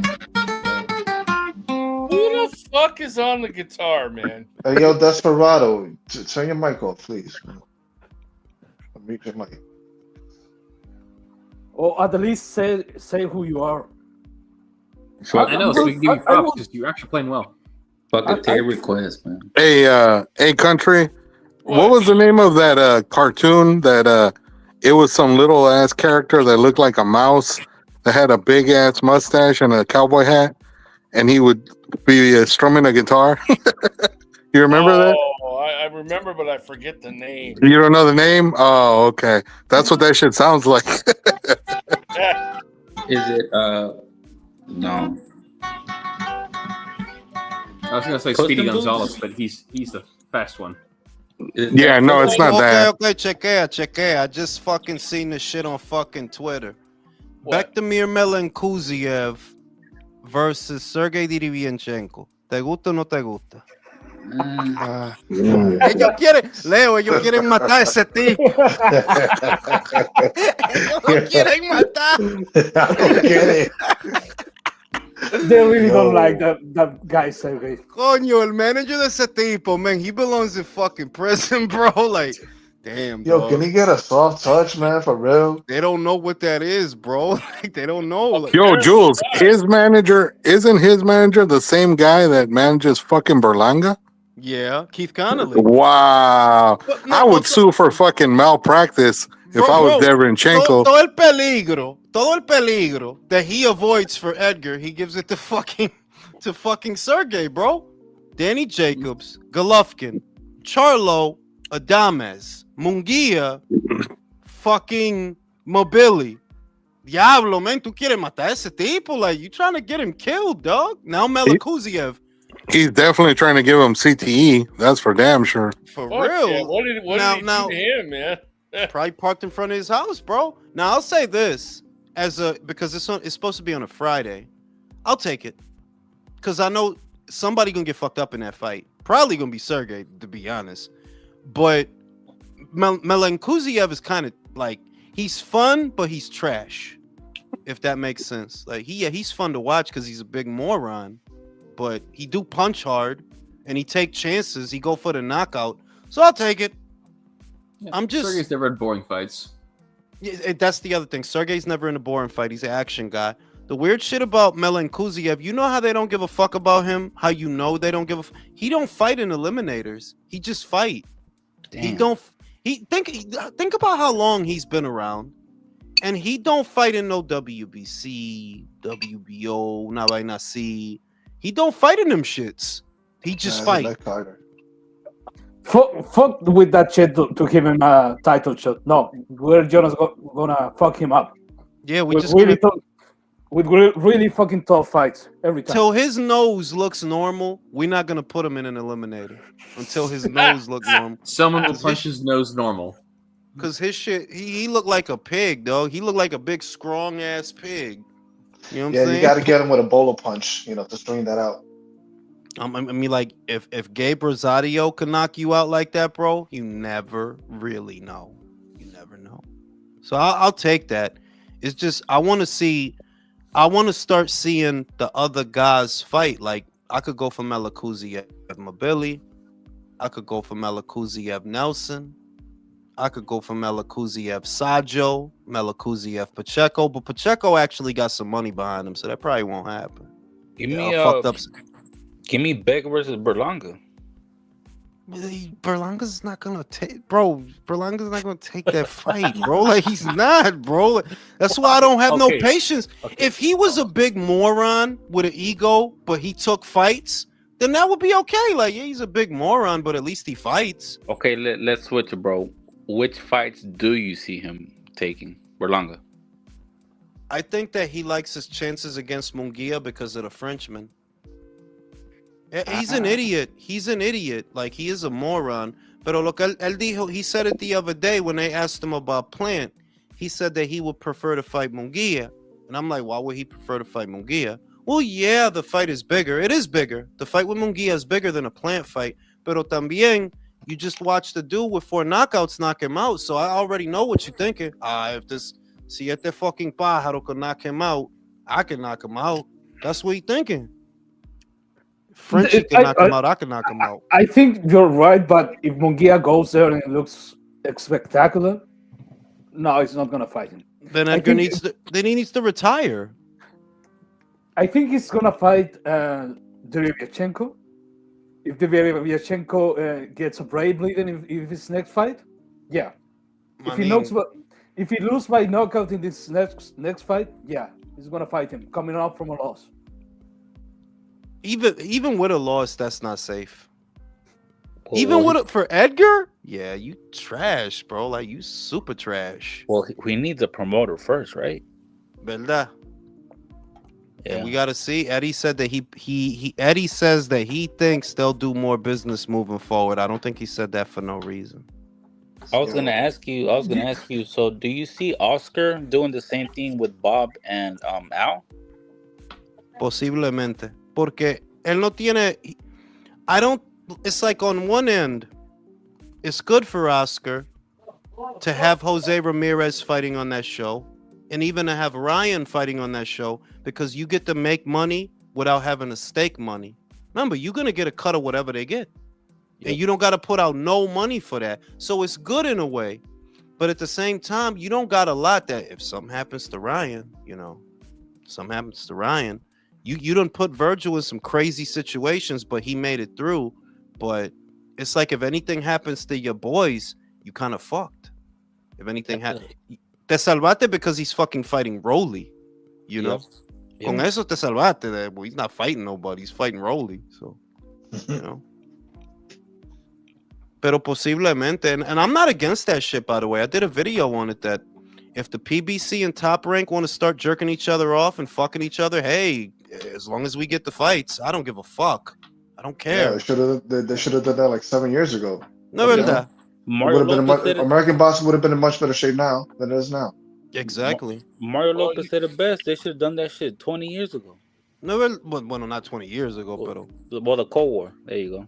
No, pero no, because PBC is relatively young. They've only been around for a little over 10.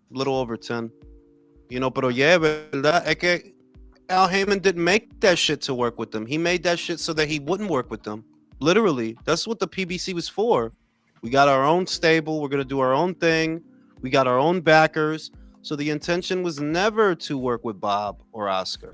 Now you kind of have to. Because unless you're gonna outsource your entire stable to other promoters, that's where you at. To get money in America, you know, that's what y'all gotta do. I ain't mad at it though. I was working with the Evil Juice. Yeah,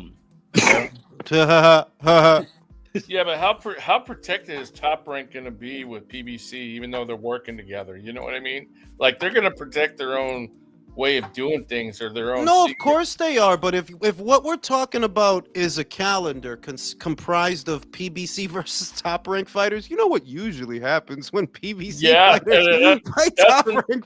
That's a no-brainer. I was going to say, country, the best way to protect a top rank fighter is to make them fight a PBC fighter. Exactly. They're safer if they fight PBC fighters. So. Yeah, because they know they'll win. You know what I'm saying?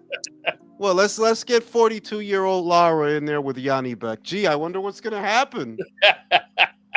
What's going to happen here? Oh, my God. Let's get Jaime Munguia in there with Caleb Plant. Gee, I wonder what's going to happen here. I'm not sure. Oh, man, I'm 40-year-old Manny Pacquiao. I'm looking around all these top-ranked guys in Crawford. I think oh, wait, there's Keith Thurman over there. It's Keith Thurman and Bronor.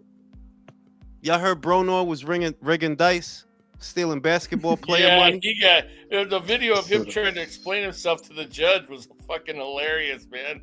He is such a fucking loser. Rigging dice games, man. Who's just loaded dice these days? Like, what the fuck? I ain't shoot dice. I'm going to say I have not shot dice. It has to be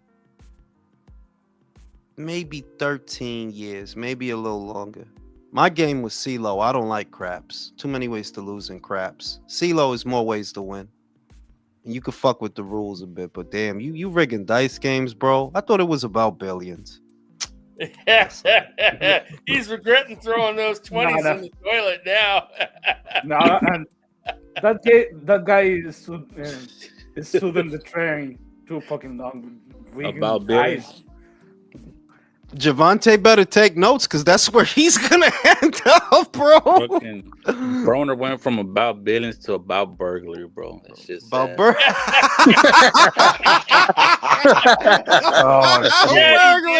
Well done. Oh, well done. Shit. That was good. I could tell you thought about that one. You cooked that one. That shit was good. funny. You know what I'm saying? But yeah, man, like he's rigging dice games. He's such a fucking loser, man. What are you gonna do? Javante, I don't even think Javante is smart enough to rig a dice game. He'll rig it and then he'll be the one that loses the money. It's how fucking stupid. He'll probably burn a few apartments and collect some insurance money. He'll rig the shit and then he end up losing the fucking money, man. He'll rig the shit. It'll always come up ones because one is you can be number one, man. Yeah, I'm the number one, yo. You know what I'm saying? Shit, but my coffee brewer. I'll be right back. My coffee. Talk about one is the loneliest number you'll ever do. Fuck, someone have to explain to him. No, buddy, Snake Eyes is bad. Hey, I like that one. Keep playing. Yeah, keep playing that one. No, I actually did. Yeah, there we go. Well, you knew that fucking Adrian Broner wasn't shit. Once he lost to fucking Blair the Flair. Yeah, so he got his tooth knocked out, I believe. God, man, that's how the mighty have fallen. Remember when he was supposed to be a big deal? Yep. Yeah. The HBO days, man. Yeah, when he was beating up the likes of Gavin Reese and Antonio DeMarco. Yeah. And fucking Eloy Perez. Yeah, Eloy Perez, yeah. When he was beating up those dudes, that's when he was fucking the next Mayweather. Hey, he beat up Paulie Malignaggi too. Don't forget that. Yeah, fucking washed Paulie Malignaggi. Oh, they jamming. Fuck. Ooh.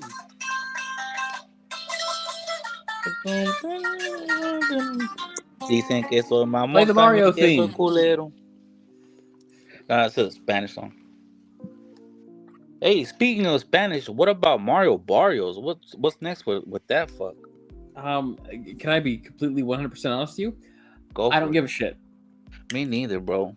It's only a matter of time before he loses his belt. We literally are days away from Stanionis and Boots, and it's like, Barrios, what are you doing, bro? I genuinely forgot Barrios was champion. Yeah. It's a dead division for now. Don't be surprised if fucking Thurman challenges him for that belt. Here's the thing. I'm glad you brought up Thurman, because Mario Barrios is living proof that Thurman's a retarded motherfucker. Like, straight up retarded. You fought Barrios. You beat Barrios. And then, because you wanted to fuck around with the money, Barrios took your place and your title shot and became champion. You suck, bro. You're the worst. Yeah, that's a safe assumption. Fucking. Well, let's be honest. All these dudes that are on the PBC side, once they get a taste of that really big money, they don't want to ever get paid a smaller purse. They all fucking think that they're so big that they deserve, millions and millions of dollars, which is fucking comical because none of them could sell out a shoebox if they tried. Well, I would say. I was gonna say I could understand not wanting to go back on the money once you do that, but fucking Ryan Garcia knows to go back on the money when the fight's not that big. So what's your excuse? Yeah, look at fucking Edgar. After he fought Canelo, he does not want to go back in the money. But it's like, bro, you don't want to fight nobody either. That's but something's wrong with that guy, Edgar. We agree, Leo. We agree. You really think so, Leo? Yeah, that guy has some kind of disability or something like that. Too much. I'm not even kidding. I'm not even joking.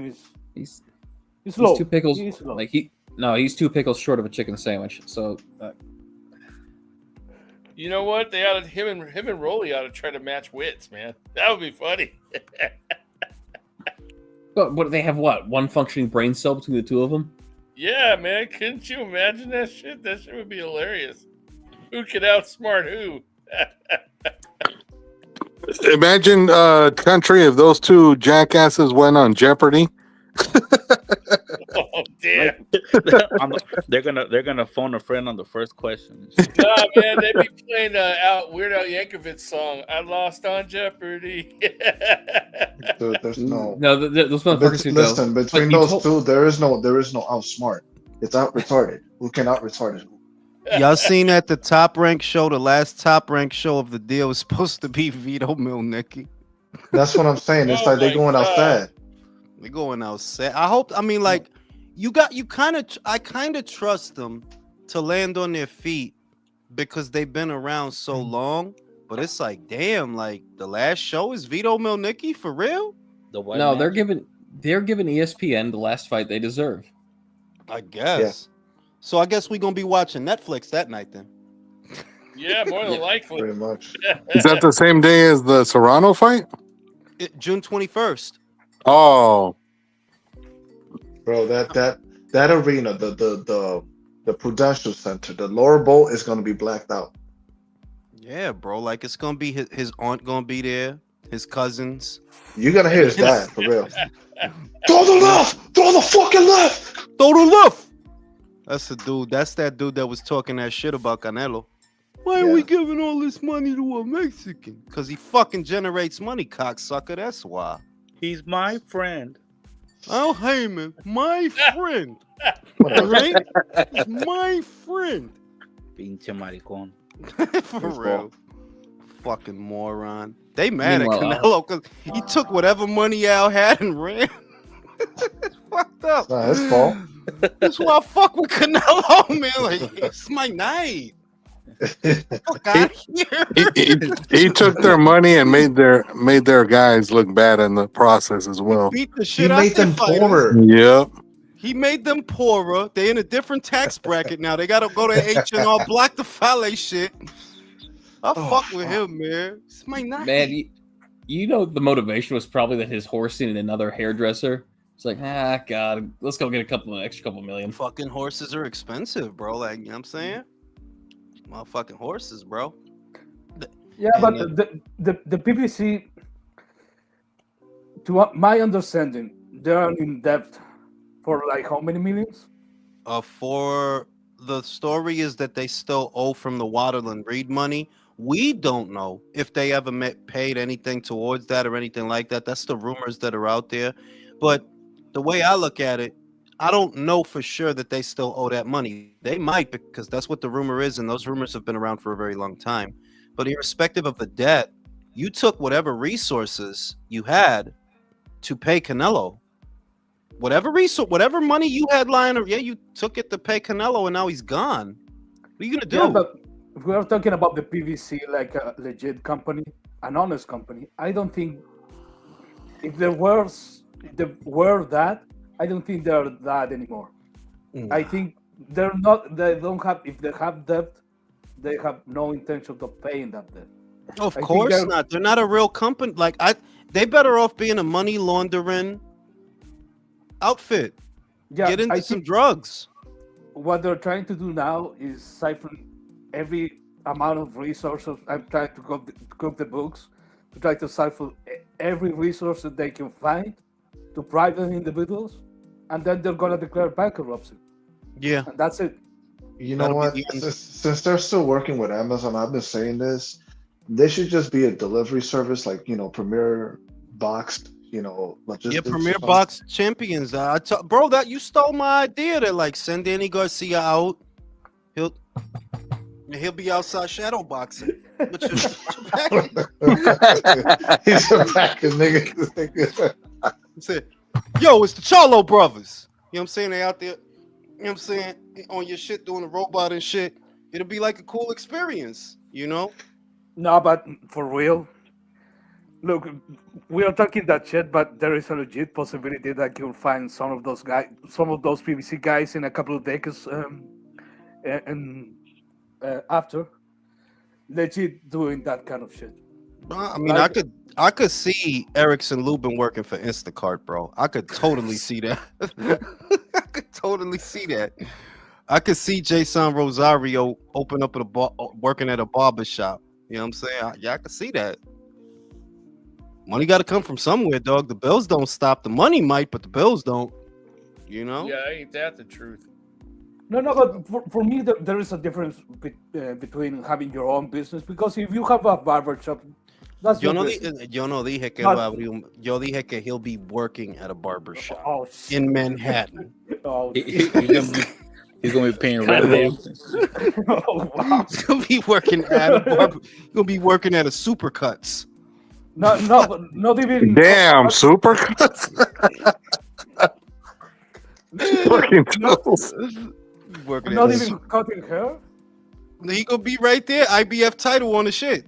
He can't even get a job at Sport Clips, Jules. I'm saying, bro, like, you know what I mean? I can see that. He's gonna be the janitor in a barbershop. Manín, tú no oíste de que Thomas Dulorme was driving Ubers not that long ago, bro.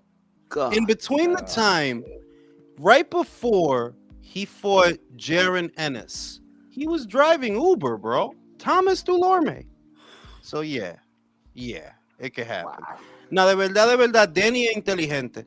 I don't like him as a fighter, right? I think he's he's on the top 10 list I have of the most overrated fighters of the last 10 to 15 years. But he is smarter than the others. He actually, because he is doing his own shows, and he seems to have a casino behind him, which is where the money to do the shows would be coming from. He's done about 4 or 5 of them so far. So I give him credit for that. And I'm pretty sure he's selling drugs and laundering the money through boxing, which I think is very intelligent. So Danny's smart, but And shout out to Sean Porter, because I think Sean Porter has come out the best out of all of this. Sean Porter has found a lucrative medium in between his own podcast, his own channel that gets great metrics all on its own, but also freelancing as a commentator. You know, he was in Australia for the Thurman fight. When DAZN is doing some stuff, he's all over the place, Sean Porter. So he's a smart one too. But a lot of those other guys, man, they're gonna end up fucked up, man. Real fucked up. Real fucked up, man. Especially when you think about it on how much money they passed up. I could totally see fucking Sebastian Fundora available at an IKEA, like as a lampshade. You hang your coat, Sebastian's in the corner, like. You can use them you can use them at a farm as a scarecrow. Yeah. No, he's gonna be one of those wacky inflatable. It's gonna be one of those wacky inflatable and tube men. Just go. Be fucked up, man. Now we are talking about. Now we are talking about that. Look, even if we are talking about PBC fighters, I don't envy that kind of destiny if you are gonna do that kind of shit. But some of the guys, I don't feel sorry for them. For example, if the Charles end up in those kind of situations, I don't feel sorry for you. Not at all, bro. Is Gervonta Davis end up in those kinds of situations? Yes, he's going with Gervonta. I know with an absolute certitude, inside of 10 years, he's gonna be broke. Inside of 10 years, that's soon. All the money will be gone by age 40, all of it, because you're stupid. I could give you $1 billion. You're gonna fucking blow it on hot dogs and applesauce, bro. You're a moron. And purses. And nail polish. Eyeliner. And getting his hair braided. He's a moron. But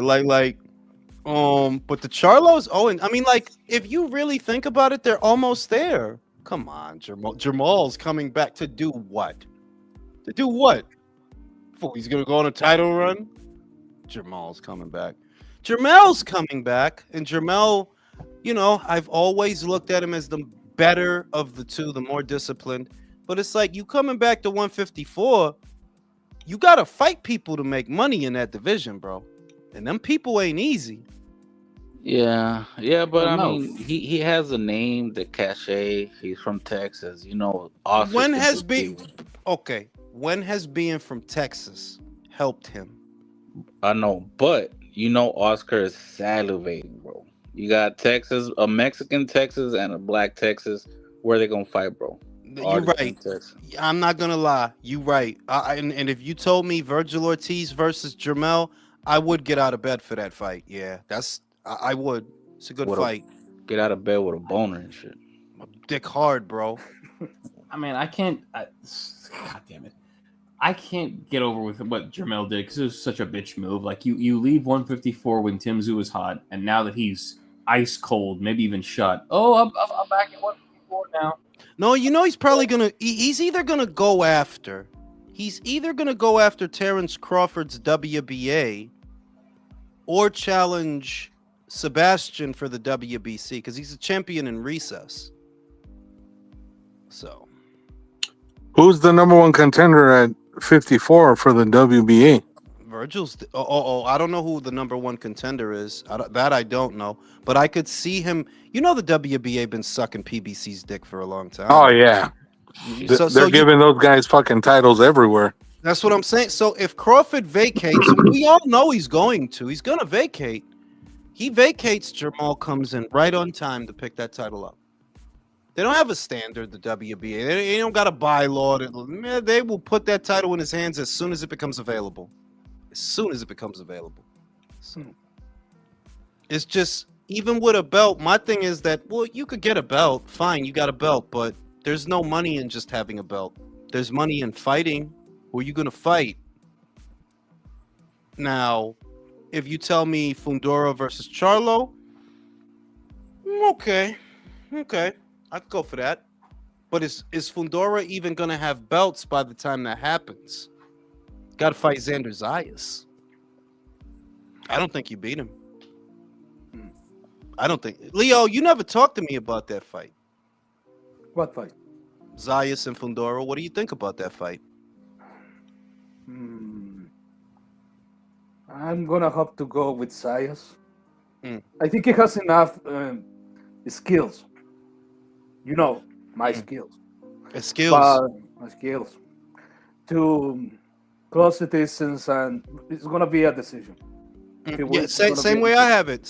I don't think he knocks out. I don't think he knocks out Fundora, but I do think he can beat him up. Ignacio, what do you think about that fight? I'm gonna be a little controversial, Jules. I think Fundora beats him. You do, really? Yeah, because I just have not been impressed with Xander, to be honest with you. I think Top Rank has gone out of their way to spoon feed that kid. They gave him Teixeira, bro. But if you take that Teixeira win away, who could you legitimately say on his resume that is that much better than Fundora at this point? No, yo no voy a hacer eso porque Teixeira beat Adames. ¿Me entiende? Okay, Fundora, your best win is really Erickson Lubin. We could say Tim Tszyu, but that's an accident. That was because of the cut. That was because of the elbow, not because you nice. It just, the stars aligned for you to win that fight. But off of skill and off of who you are, the best guy you beat is Lubricant. Teixeira, Lubricant. I think Teixeira's a better win than Lubricant. Yeah, but tough. That dude is tough. Can't knock him out.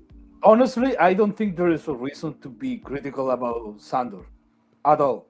Because I don't think so either. No, because that guy has 22 years old. And he made his way to a title fight and he's pushing for the fucking title fight. The way you're supposed to do. Yeah, that's the other thing. Ese tipo es jovencito, man. That dude is like fucking, he's young. No, who was he supposed to have fought by age 22? No, but what I'm saying though, Joel, is like a guy who is, let's put it this way. When a guy gets developed and you see him as he progresses up the ranks, as far as like when he gets, tougher competition, you'll usually see that prospect rise and prove to you that he's the real deal. To me, Zayas is a solid fighter. He's a solid fighter, but he's not a great fighter. And that's the issue. Maybe this is the fight where he does that. Because what I like about Zayas, look, we can all agree, he can't punch. He can't, Yeah, no, he doesn't have power. But I look at everything else. I like where he keeps his hands when he's in the middle of a combination, that he doesn't do stupid shit, that he's not wide open for anything. His hooks are real short. They're still fast, And I keep saying this, but it's the truth. You don't need to be the biggest puncher in the world to hurt Sebastian. Brian Mendoza hurt Sebastian. He's not a big puncher. Yeah, I got Fundora, bro. You're gonna lose some money, bro.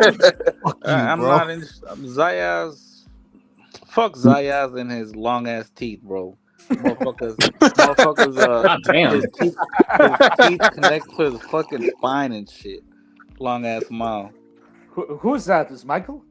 No, that's Michael. That's Michael. No, that's Michael, but from Texas. Hey, the fans win, bro. Everything's gay from Texas. The fans win. Michael ain't on the panel, bro. That's undefeated. That's Michael, man. No. What kind of invitation is that, bro? So Michael, man. Hey, man, I'm Michael, man. Hey, Leo. So are you saying that undefeated is the Tex-Mex version of Michael? No, I didn't say that. He said. I just don't see it with Sebastian. The only thing I give Sebastian in that fight, I do think he has more firepower. I do think he punches harder than Xander. But everything else, nah.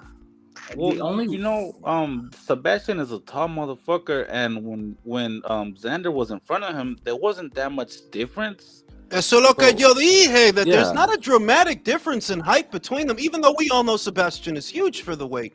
But Xander's big for 154, man. He's big. Sebastian can punch. He can punch, pero lo que yo estoy diciendo es que because there's not a huge discrepancy in height, it's not going to be that hard for Xander to get close to him. It's not. The discrepancy between Sebastian and Tim was greater than the discrepancy between him and Xander. Well, and Tim was getting in with right hands. Not only the only way I Xander Fundora looks like a goddamn pipe cleaner. I mean, for real. He do look like a Damn. pipe snake. Yeah, he's all Xander's a lot more solid than he. Yeah, you ever use that shit when the sink gets stopped up? You gotta Yep, the snake and shit. gotta snake the damn sink, man. The only way I see Xander losing this fight is if Fundora splits him open with an elbow, totally on accident, on purpose. Look, what's great about that fight is Fundora can expose things that I suspect, but not things that I know, things that I suspect. You need to get chin checked. I need to see how you hold the shot. I need to see if you're fragile. Now, to a degree, fighting Teixeira was supposed to be that, because Teixeira, he's an artillery fighter. He throws punches in bunches. That's how he fights. And what I liked about that performance is he put the pressure guy on the back foot. Yeah, so Xander was stepping to him, and it was Patrick backing up. So that's good. I like that. Now, if you're going to do that with Sebastian, yeah, I think you could get him, because Sebastian's not a dynamic fighter. It's just that he's tall and he hits hard. That's what he has. We're talking about that fight, and he'll probably drop that belt, man. Bueno, I mean, de verdad, you're not wrong, pero Samson said they're going to do it. That's what they're saying, that they're going to do it. Samson also said he has 70 billion for Canelo. No, Julius, mistake number one. You don't believe Samson Lukowicz. No, you don't. Mistake number two. You don't believe Samson Lukowicz. Okay, pero ponlo tú. La razón that I think that posiblemente, you got Virgil, he's gonna fuck your guy up. But I don't have a doubt about that. Virgil will knock Sebastian out. Well.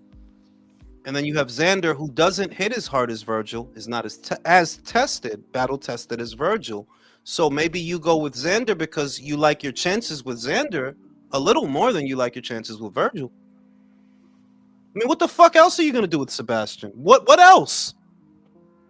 Other than the Charlo fight you were talking about, Jules, yeah, there's really nobody. He's not gonna fight Melanchuziev, or I'm sorry, Mortazaliev. Mortazaliev, yeah. Yo estoy diciendo que no hay dinero. There's no money, even with a Charlo fight. Right now, there's no money in a Charlo fight. Not right now. He got to come back and do something, because right now all people remember is you ran from Canelo for 36 minutes. And you took a knee. Two things. Mistake number. No, I'm playing. No, the thing is, there is a reason why Sandor wasn't being shown in the official transmission when the fight was playing out, and that shit that Gabby did. Yeah. When there were, that tells me you don't try to make that fight. The other thing is, if you are talking about the WBC, dude, that mandatory can came from 1 or 2 years from now, because it's the WBC. That's true. That's true. So in the meanwhile, can allow him make another voluntary defense against, I don't know, maybe Jermel. Pero si Oscar, well, no, the weird thing about them is I don't see Oscar putting pressure on them. I don't see Virgil or Robert Garcia pushing like, yo, I want my shot. I don't see that, to be fair. Like, yeah, I don't see that. I hear more about Xander and Sebastian than Virgil and Sebastian, but Virgil's been the mandatory since fucking August. He's been the mandatory of last year. How the fuck does Dimitri's fight get ordered before that? You ever thought about that shit? Yeah, that's the reason I think that shit with the WBC. For me, being a mandatory for the WBC is like, it's a dark hole. It's that I don't know why the fighters do it. I don't know why they do. I don't know why they go that route. Like, bro, they gonna play with you. You don't see that? And then the whole time, tú sabes lo que va a pasar? They're gonna come up with a belt and they're gonna give it to you so they could keep charging you while you wait.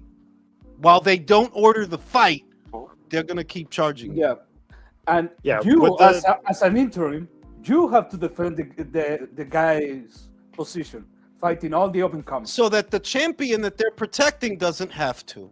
Yeah, the guy has a voluntary after voluntary, and they made up whatever excuse to not to fight the interim champion. That was happening with fucking Sanionis at some point. Ahora se jodió Mario Barrios because Sissoko y Kavaliauskas got rescheduled. Se jodió él. Like, I don't know what the fuck you waiting for, Mario, but you better find some money. Go into a unification match, because whoever wins that fight, they beat you. Whoever wins that fight. Speaking of, we're like 2 weeks away from that fight, right? Stanionis, no, it's next Saturday. Oh, damn. Next Saturday. That's going to be a good fight, bro. Yeah. That's going to be a good fight. Atlantic City.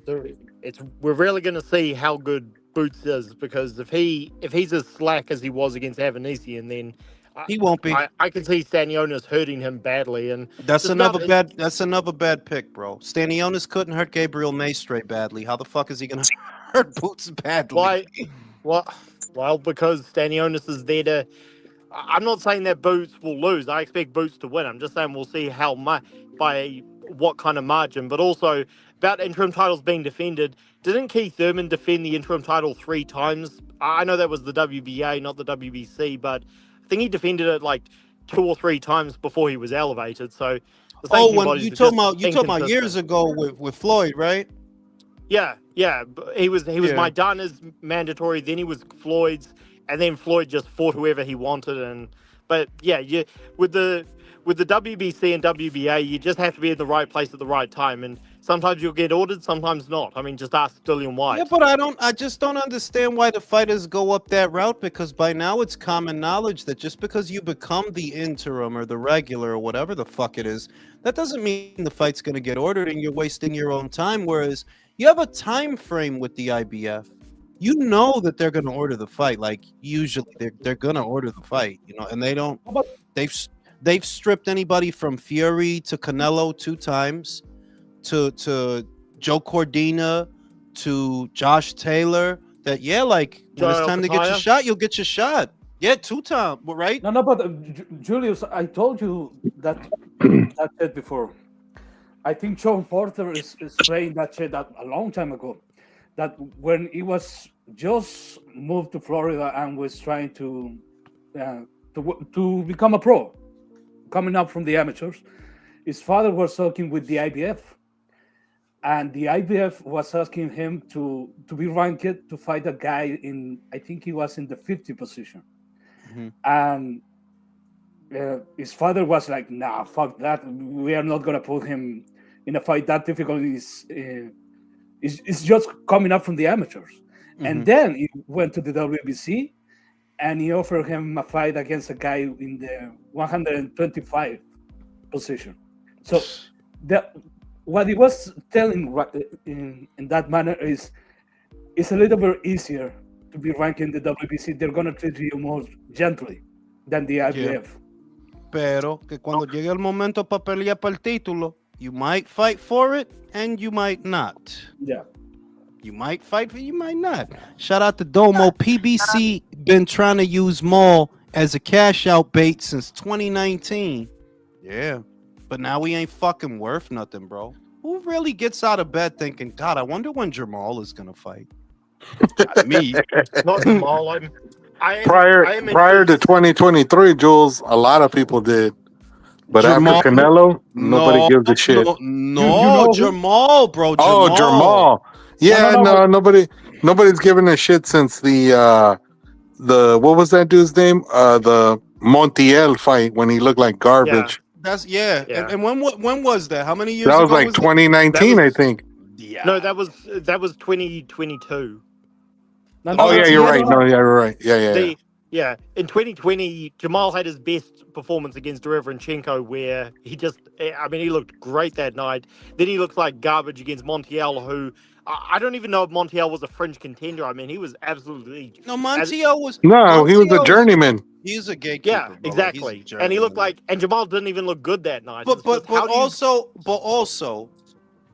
Derevyanchenko was a gatekeeper. I didn't drink the fucking Kool-Aid. I didn't. He's a gatekeeper now, bro. Well, how do I know?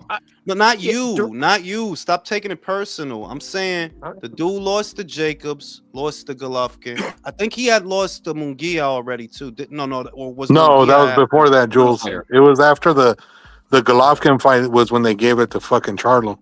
Yeah, and I didn't think much of Jamal beating Sergey in that. I didn't like. That's the least. Well, it was Derevyanchenko. I thought Derevyanchenko beat Golovkin, so I was impressed by Jamal that night. But yeah, Jamal's been a complete waste of time for years. Yeah, and oddly enough, he's still unbeaten. That's the crazy part. He's still unbeaten. He don't got a loss or nothing. No. Well, it's easy to remain unbeaten when you're fighting guys like Jose Benavidez. When all you fight is waitresses, bro. Hey, Jules, you asked the question earlier why fighters go down the WBC route. If you're an Al Heyman fighter, actually it makes sense because clearly you get special treatment like Jamal did. Because he held on for the title for 2 years before he was stripped. So yeah. Think about that. Adames was the mandatory for I think a year. They don't order the fight. Virgil's been the mandatory for Sebastian since last August. They don't order the fight. But Bivol wins the title in 2 seconds. You have a mandatory. It's like that was so. I mean, Jules, but then too on that whole thing. Go ahead. I really want to see Benavidez Bivol, so I'm not mad about that. But yeah, I want to see that. I want to see that too. But the problem is the way they're going about it. You're literally not next in the rotation. You're not. The IBF is next. Ordering it so quick is what is a problem. Like again, I want to see the fight, but yeah, they shouldn't have ordered it. So of course, I want to see the fight just as much as anybody else. But I know that you're not ordering this fight with the intention of it happening because like I know, like everybody knows, the trilogy is next. So you're ordering this fight knowing that with the intention of putting a belt in David's hand. That's why you're ordering it. Because you're not next in the rotation. You know that. IBF is next. And you also know, Turkey said it, everybody heard it, the trilogy is next. So then why are you ordering this? Because they want to flex on... Yeah, put a belt in David's hand. On Turkey. Yeah, they want to flex on Turkey and say, "Aha, we'll make sure you don't get undisputed for your trilogy." It's frustrating. I don't think it's that. I think the WBC, the PBC, they have a deal. They have some kind of deal in Las Vegas with the casinos or something like that. Yes, they're getting something. And that's the reason why they're trying to elevate David Benavidez to some kind of position that he becomes a draw. I agree with that. And the WBC doesn't. I don't think the WBC can do that. I'm talking about Mauricio. I don't think he can get that kind of deal that he has in Las Vegas and Saudi Arabia because I don't think they play that shit. I don't think they have the exactly that. Mauricio is a parasite, so maybe he has a bit more wiggle room dealing with David than what he has dealing with Dimitri. It's something like that because why would you want to take a title from Dimitri to give it to David? Why would you want to? There's got to be something in it for you. You're not what is established and what needs to be understood. You're not ordering this fight with the intention of it happening because it's not going to happen yet. Like that, but you're ordering it anyway. Why? I'll just add just something else to add to that. Suleiman is giving interviews saying that he knows how much Dmitry Bivol made and what he's been offered to fight Benavidez. It's like, what kind of sanctioning body? I mean, we all know, again, this is typical from Suleiman, but he's acting like, he's almost acting like he's putting the fight on. It's like, you're not putting shit on. Like, he's doing this clearly, again, to try and sabotage Turkey and as much as, again, I love Benavidez. I think he beats Bivol, but Suleiman's trying to prop up Al Heyman's fighters again. Well, I mean, Suleiman, the real problem with Suleiman is nobody makes money from Suleiman. They keep letting him in. The fighters and the promoters empower him by including him because in reality, you don't have no money. You're not a promoter. You're not a network. You don't provide any funding for a fight. You just get a little piece. That's all you get. And the only reason, if you have any iota of power, it's coming from the fighters that for some reason keep going up your ranks. The sanctioning fees they pay you is from where you derive your power. But your belt, and I hate when I hear fighters say the shit or other people that, oh, the WBC is the most prestigious based on what? It's not the oldest organization. It's not the most well run. I don't think that's the most recognizable title. I think the Ring Magazine is actually the most recognizable title. That's the only one you saw in pop culture. When Rocky beats Apollo, what does he have? A Ring Magazine title. And that's the one you prominently see in movies. I think that the reason why some people think the WBC is the most prestigious is because Mauricio cannot shut the fuck up about anything. He's everywhere. But I get out of my bed. I try to fucking put out the trash in the back, and there was Mauricio offering me a belt. With a belt. Leo, got a belt for you, bro. Yo, that is so true. That it's gaslighting, bro. Like, the most prestigious based on what? They don't have the most history. The WBA actually has more history than them. Or are they the most? That's a good point. Like, I don't. Does Gilberto Mendoza, the guy who's president of the WBA, does he even do many interviews? Because no, I hadn't thought. Not many. You don't really see him. Like he's around. Don't get it. He's not a recluse. But it's what Leo said.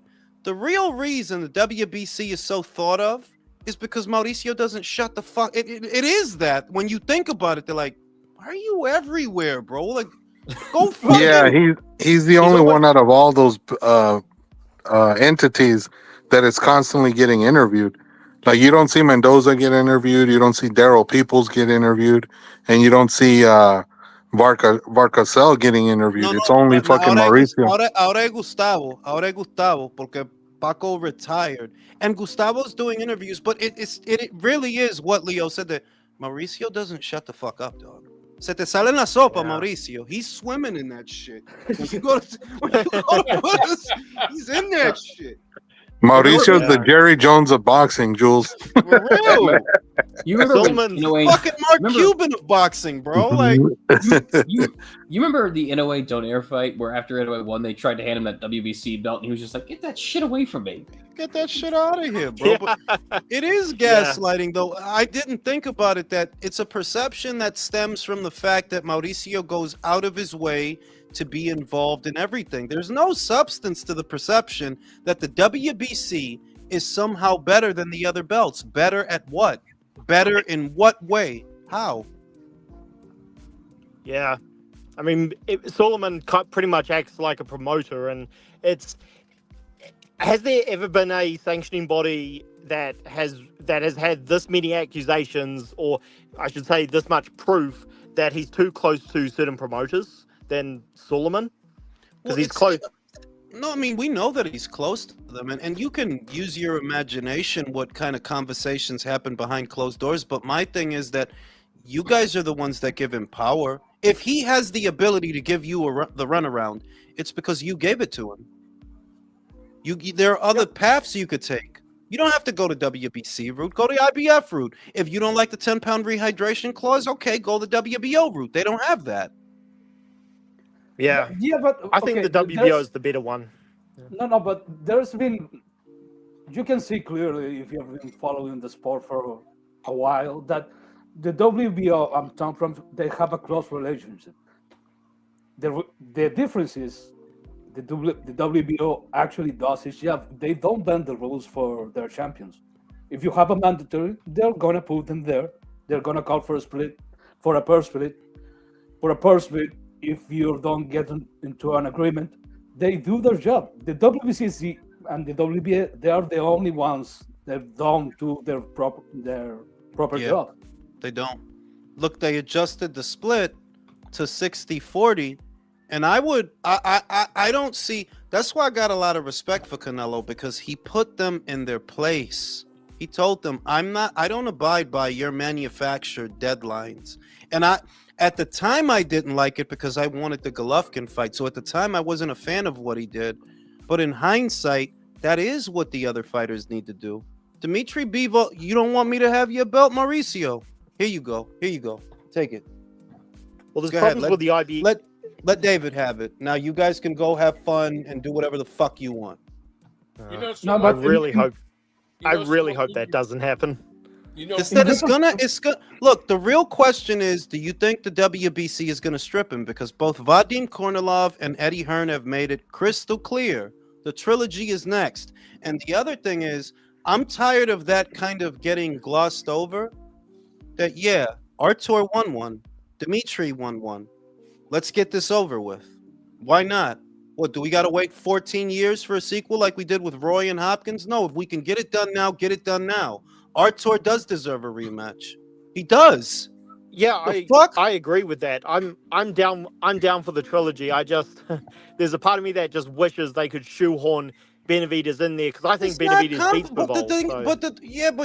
But that's a stupid take, and money of your predictions are wrong. So if you're picking Benavidez, that's almost a guarantee he loses. That's harsh. You're That's 0-7, bro. You're 0-7. No, that is a lie. That is a lie. 0-7, bro. All right, That enough is of the bullshit. Joel, come on, that is bullshit. If you're going Fucking with hell. Benavidez, that almost guarantees he's gonna fucking lose. But my thing is, Bullshit. you shouldn't have to shoehorn Benavidez anywhere because Benavidez, the week of the fight, you said you wanted Callum Smith. Your promoter admitted that they offered you Callum Smith for millions upon millions of dollars. His words. You didn't take it. I don't have time for this silly shit. I'm here for fights. And this is why... shut the fuck up. This is why the American boxing scene is a sack of dog shit. It's simple. David, you wanted Smith, they offered him to you. You didn't take it. Okay, fuck off then. You want a belt so bad? Give him the fucking belt. Who are you gonna fight, dumbass? Who are you gonna fight? You think I keep coming back to this. All the money in the light heavyweight division is in two places. Not some of the money. All the money is either in Saudi. we know that. Saudi or Britain. You're not gonna go to either. Okay, then fuck off. You only fought once last year. Fuck it, do it again this one. But you have a belt. Well, congratulations. And this is the reason why David Benavidez flew off of Saudi Arabia that quickly. Is that Because Timu Mirage? No, He but said Timu Mirage. Isn't that What? guy No, like no, no, 0-7 or some shit? It's like Oh, 0-7, bro. shut the fuck up. Shut the fuck up. That is a lie. Wow. That is a lie, you piece of shit. Come on, you're 0-7, bro. Come on now. No, but Fuck you. Fuck you. I will... 7. Jesus no, but Christ. listen. Look. Fuck David you, Benavidez Joel. That is a lie. No, That is a lie. Okay, Fuck you. Shut the fuck up, okay? And you're 0-7. Fuck all of you. Jump off. He jumped off. Shit. Oh, No, but shit. look, David Benavidez in Saudi, I don't even remember it was in Saudi, but he mentioned that he wanted to fight Callum Smith. And it was like, Turkey was, okay, let's make it happen. We're going to put the trilogy, we're going to give you Callum Smith for a lot of money, and then you get the winner. And just David Benavidez saying that shit, he already fucked up. Because Samson Lewis and the PBC, they had a plan with David Benavidez that involves not fighting. Yes. Yeah, basically, not fighting nobody and get a title. I don't know why he's so scared of Smith anyways. I think he beats him. Yeah, and David Well, that's the weird thing. That's a winnable fight. That's like, and I like Callum He's scared Smith, of getting dropped. We all know it. but I said that shit. That like, you know what? If Callum, if David, if he gets close to him, like John Ryder did, like Canelo did, like Artur, yeah, he can win the fight. Legitimately, he can win the fight. But it's a tipo like he's an imbecile, dog. Like, yeah, that dude is a moron. You a robot, bro. How the fuck you letting this old ass motherfucker talk you out of all this money? Do you not understand what's happening? And when your career is over and the opportunities are gone, you'll see that, yeah, they fucked up your career because you don't know that you're going to make that money with Zerto. You don't know that. You don't. What if Zerto loses to the Cuban? Then what? Then what?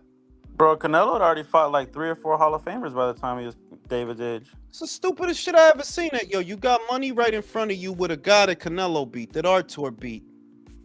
Go fight him. The fuck is wrong with you, dog? Go fight him.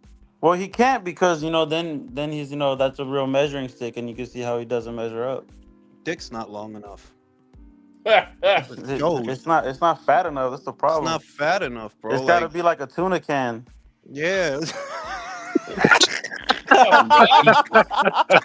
Just stretch that hoe out. You know what I'm saying? No, but that's what I don't understand about David Benavides and his fans. Going back to the Canelo fight, okay, you are mandatory. Why are you talking about money? You're just a mandatory. Why you have your manager talking about broadcast rights in the USA? Why? You're just a mandatory. And they give him a pass for all of it. That when Eddie Hearn offered to do the fight, Sampson literally said, "Okay, but we get. How the fuck would you get the broadcast rights if they're paying? If they're paying, why the fuck would the broadcast rights? But you can't talk to stupid motherfuckers. Even Nestor Gibbs, fucking overgrown Hector Luis Garcia, even he fucking told Sampson, like, isn't that a non-starter? And Sampson was able to talk his way out of that because de verdad esta gente son estúpida. Like, yeah, they're imbeciles. They already decided that cualquier vaina que dice Sampson o el mamagüevo de David Benavides, they're just gonna go with it porque ellos son imbéciles, they're stupid. Like, yeah, y'all for real stupid. Yeah, and that cállate. That kid's career, I know it. I could feel it. That kid's career is not gonna end well. Hey, this is one of the most mismanaged boxing careers that I've seen. You held off on fighting Caleb Plant when y'all both had belts for 5 years so that y'all wouldn't have belts when y'all do fight and not sell shit. Wow. No, but the thing is, hey, hold on one second. I'm still catching up. Did David get emailed that belt? Not yet, but it's possible. Not yet, pero porque Vadim Kornilov, Bivol's manager, he said, yeah, we're doing the trilogy next. And Eddie said, yeah, if we got it, Eddie said it in plain English, if we have to drop a belt to go ahead with Turkey's vision, no problem. So wasn't Benavides the one saying like, oh, I don't who am I to get in the way of the trilogy and shit? Yes, no verdad. What a fucking more of the same. And it's like, okay, y yo lo dije. You could get that fucking belt, and then what? Who are you gonna fight? Jesse Hart. Fuck yeah. Right? Ignacio. Y después Owen Hart. First Jesse Hart, then Owen Hart, bro. They're gonna dig up his fucking bones. And then they're gonna go after Brett. Best there is, best there was, best there ever will be. Jim the Anvil after that. Jim Steamboat. What was the dude name? Steamboat. Fucking Ricky the Dragon Steamboat. Ricky the Dragon Steamboat. Yeah, he's gonna bring up that Edgar was a Berlanga. great fucking name. The only name better than that was Ravishing Rick Rude for these bitches. Y'all remember Ravishing Rick Rude? Yep. He was the biggest pato-looking wrestler ever, though, Jules. But he did it for the bitches, bro. For the bitches. And he got bitches. Yeah, he used to kiss the bitches in the ring at the end. The way he'd stand in the ring and talk shit to all the out of shape guys in the audience. No, the gayest one, the one who I always thought was a giant homo, was Brutus the Barber Beefcake. Like, that motherfucker's not cutting my fucking hair. I go in the barber shop and I see him. Yeah, fuck out of here, bro. What I look like getting my hair cut from him? Fuck out of here, B. Fuck out of here. He gonna be holding your face to edge your shit up? For real, you know what I'm saying? I remember him. What was the other ones? The Dudley Boys. Dudley Boys. Legion of Doom. Who was the ones that used to dress like Kiss, country? That was the Legion. Yeah, that's them. The Road Warrior. No. Before the Legion of Doom, there was another Demolition. And then there was also the Barbarian and the Warlord, the Powers of Pain. They had kind of similar too. And actually, the Legion of Doom were before Demolition. Demolition was WWF's like copycat job of them. Bro, those dudes used to test for blood in their cocaine. Yeah. They would try and trace him Because off. you don't want to get blood in your cocaine, bro. It's gonna fuck it up. You don't want to get blood in your coke, bro. Yeah, You know they what get I'm a little saying? bit of blood in their cocaine system. Who else? There was British Bulldog, Sid Just. It was Sid Dynamite Kid. Justice. Then it was Sid Vicious when he flipped the fuck No, out, he started was- going fuck crazy. He was Coco, Sid beware. Vicious. He was Sid Vicious before he was Sid Justice. But Long what- before. no, but what- no, I know, but when I Someone first saw said him Tank is on the gold dust of boxing. No, he's not. Hey, He's not gay enough to be yo. Gold Dust. Bro, Oh, Gold Dust shit. at least went on to have a good career. fucking Gold there Dust was fruity as hell, man. there was Doink the Clown, Doink. That was Maniac Matt Borden, actually. Jules' favorite fighter, the Brooklyn Brawler. Yo, that dude, Nah, man. that dude No, that used was to get that nigga fucked looked up. got excited. Because I forgot how much he used to get his. He used to fight in a pair of jeans. If y'all remember, Yeah, he used to fight in a fucked up T-shirt. I thought the gay Nah, man, one was. hey, you want a badass tag team was Bruiser Brody and Stan Hansen, especially Oh in my Japan. god, I ain't heard that name in such a long time. dog. Bruiser The Brody, Brooklyn Brawler. Bruiser Brody Yeah, actually got yeah, murdered in excited. Puerto Rico, man, but he got You stabbed remember by the a- 1, 2, 3 kid? Yep. That I ain't gonna front. That story arc was kind of cool. He beats Razor Ramon in a fight he's not supposed to win, becomes the 1, 2, 3 kid. That was a cool story arc. But That yeah, was hey, cool. Bruiser Brody got murdered in Puerto Rico, man. Invader number 1 stabbed him to death in the fucking shower, bro. They got into But it. they were showering together? No, they just got into it. They were in the locker room and he got stabbed up, dude. It was fucked up. That actually killed the pro wrestling scene in Puerto Rico. Niggas were shower sharking. Yeah, dude. Crazy. And then corrupt ass officials over there, including Carlos Colon, who was like the head of the whole, Puerto Rican Wrestling Federation over there. None of them did shit about it either. You're supposed Bro, to they're do nothing, calling dog. Saint Cornswoggle. Who else? I saw Jim Duggan, dude. It always killed me how Sting stole the Crow's whole everything. Oh yeah, he stole his whole shtick, bro. He stole his whole shtick. He used to sit in the rafters. It's like, man, what's this fucking idiot doing up there, bro? The thing was, Jules, he was the Ultimate Warrior before the Ultimate Warrior. Wait, what? He's not the same guy who was the Ultimate No, Warrior. what I mean is the whole deal that the Ultimate Warrior had, that was Sting. Really? Sting used to wear all that shit. The Ultimate Really? Warrior Face was paint. Jim Hellman. Yeah, like if you go back and look at Sting when he was in the NW or what Hey. the fuck was it called? Yeah, in the NWA. He used to dress exactly the way the Warrior ended up being. So the Warrior was kind of a ripoff of Sting. Yeah, but you gotta admit, if I gotta compare the Ultimate Warrior to Sting, come on. Ultimate Warrior did it better. Like whatever even if this was your shit first, Dude, Ultimate Warrior did it No. better. bro. Yes, All the yes, Ultimate yes. Warrior could do was run to the ring and he would blow up at the end. He couldn't wrestle very well for shit. He couldn't. He couldn't actually. You surmised him how I remember him, that the most exciting part of an Ultimate Warrior fight is when he's running to the ring and the tassels are going crazy. But once he gets in there, the music is blaring. But other than that, he sucked, man. he did suck. He did suck. Hogan kind of sucked too. No, he hang did on suck, now. Jules. All those guys, Hang on. all those guys have Hogan said he sucked.